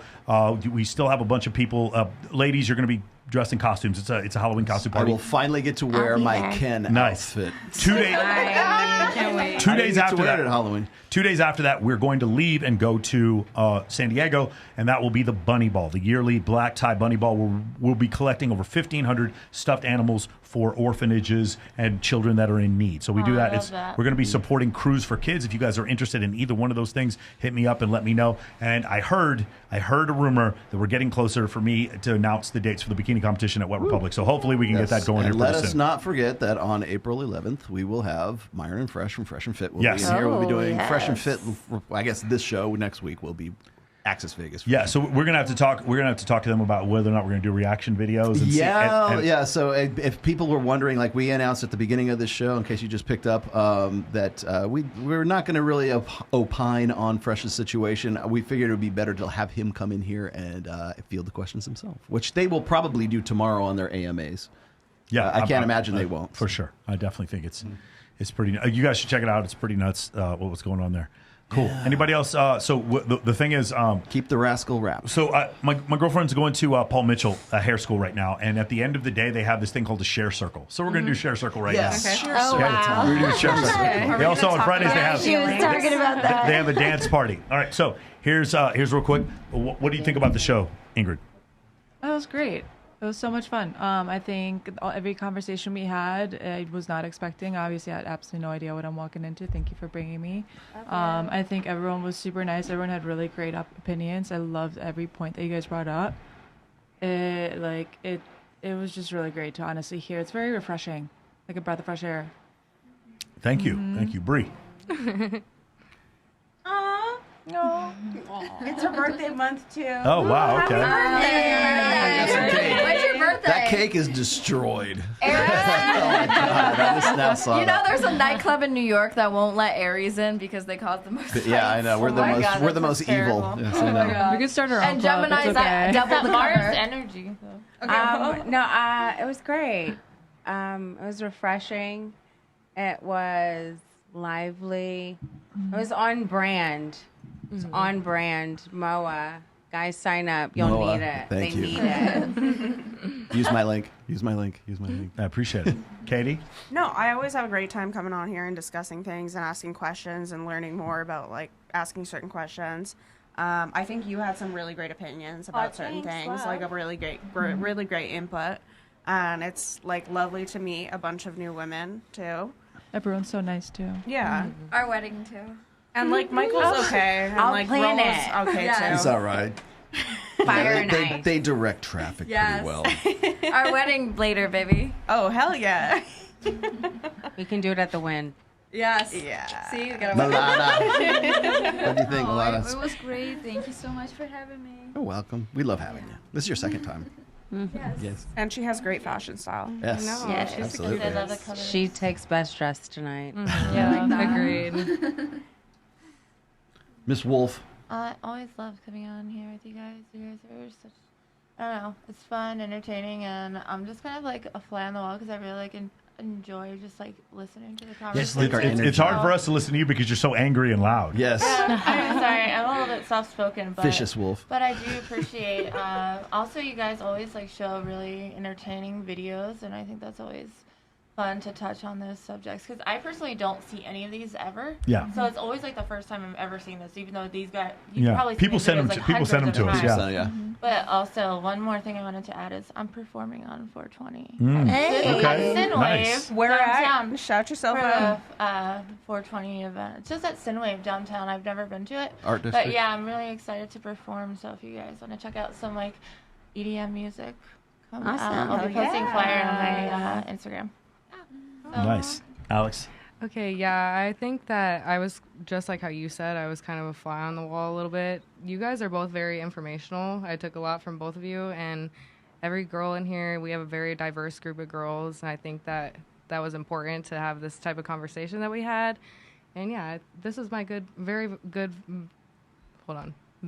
first podcast. Okay, cool. So you can come back? Yeah, of course, Awesome. if you want me back. Nice, Alex. No one felt judged or persecuted. Never. Wait, you guys, I didn't hold you guys silent? Oh my gosh. Sorry. Awesome. What did you think, Alyssa? Same with Alex. I think everybody here is very level-headed and educated, and it was really cool to hear everybody's opinions. It was awesome. Same fly on the wall. I think second podcast I'll for sure be a little bit more talkative. It was great to observe, but it was a great podcast. I think everybody was really level-headed, and it was great. I love it. Bree. I'm sorry, Bree. Bella. Oh, I really don't like you, Michael. You guys are sexist.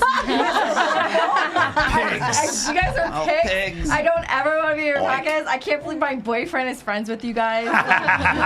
I'm insulted by you guys. You guys appall me, and you sexually harassed me with the underboob. I feel just wear that outfit. I feel like the lawsuit is coming. You can come back if you wear that outfit again. I'm just kidding. I like you guys. I'm sorry. I had to crack on Michael because Michael always cracks on me and Rollo always cracks on me. So I had to crack on them a little, but no, I like being a part of the family, and a part of the Moa family and a part of, You were the humor today. There you go. You were. Thank you. I always love coming to your guys' show. I always think it's a good, healthy debate of different perspectives. And you have your own podcast now, too. I do have my own podcast, Sin City with Onyx Muse. I interview many people, but I definitely bring on a diverse group of sex workers, and I have them tell their story, their services, and what they do and offer, and we tell crazy stories. We're in. Yeah, I gotta have you on. If I start selling feet pics, can I be on your show? Yes, I'll manage it. I don't know if anybody wants to see that. No. Oh my God, no free pizza. You never know. You would be surprised. No, another customer for everybody. No, so I'm driving in my car. My son says to me, You won't know because they're AI. He goes, Mom, you have pretty feet. You should start selling feet pics so we can make money. Gosh. This is the same 12-year-old? Yeah, the same 12-year-old. Oh my goodness. I looked and I'm like, All right, let's finish up. He's on the internet. Oh my goodness. He does not need a cell phone. Bailey. I thought it was great, especially for my first podcast. Like other people, I want to talk a lot more next time if I get the chance. I feel like I should have brought a notebook because everything everyone was saying, I just wanted to write it down and research it later. I want to read about evolutionary psychology first and foremost, get really up to date with that, and it was so much more informative than I was expecting. I mean, just straight facts the whole time. Opinions were great too, but I just learned so much, and I want to do it again with more subjects. It was great. Awesome, man. Well, thank you guys for coming. Again, we're going to be back here on the 11th with Fresh and Fit. But those are the only episodes where I have to warn everyone because I don't want anybody coming into an ambush. We are going to have so many girls saying, I want to be on that show. Yeah, it's really interesting the way it comes. Danny Banks is actually coming on that episode, and she said, glad I missed her. Okay, all right. Let's have Jamie on that one. Huh? But there's no way. But like that's the thing. I've given Jamie 2 opportunities to come on against Fresh and Fit, and she just won't come on. And I get it. I mean, it's rough. They offer there's a seat at the table for you, Jamie. If you Jamie, want. Jamie, we'll put you between us. Yes, right here. You can sit right here between us, and you can sit there and take on Myron and Fresh. We will, whatever, all comers. We want you on there. So that's what we're going to be doing next week. Like I said, and then on the 12th, like you said correctly, is going to be the 24-hour marathon that they're going to be doing here for charity at Sticky Paws. And I'm going to try to sneak in if I can and give John a little, a little respite because he's going to be exhausted. By the end, he's just loopy. Yeah, they go for a 24 He goes 24 hours straight. Awesome. Awesome, man. Well, thank you guys for joining us. Hopefully, we'll see you at one of these upcoming charity events. Happy birthday to Rollo. You guys are incredible. He's 41 years old. That's absolutely amazing that he did that. 21 for the 30th time. Yeah. Yes, it's absolutely incredible. Congratulations. Close enough. I wore to this you just and your for you. 9-year anniversary. That's my birthday present right there. Yeah. And today's her 9-year anniversary being in the U.S. of A. There we go. See, you don't have to be a passport, bro. She's here. She passported here, bro. Like you're missing out. Awesome. All right, guys. We'll see you. We will see you guys next week, same time. Please enjoy. And any videos you want us to react to, please send them to us, and we'll try to react to you. See you guys next week. Got you.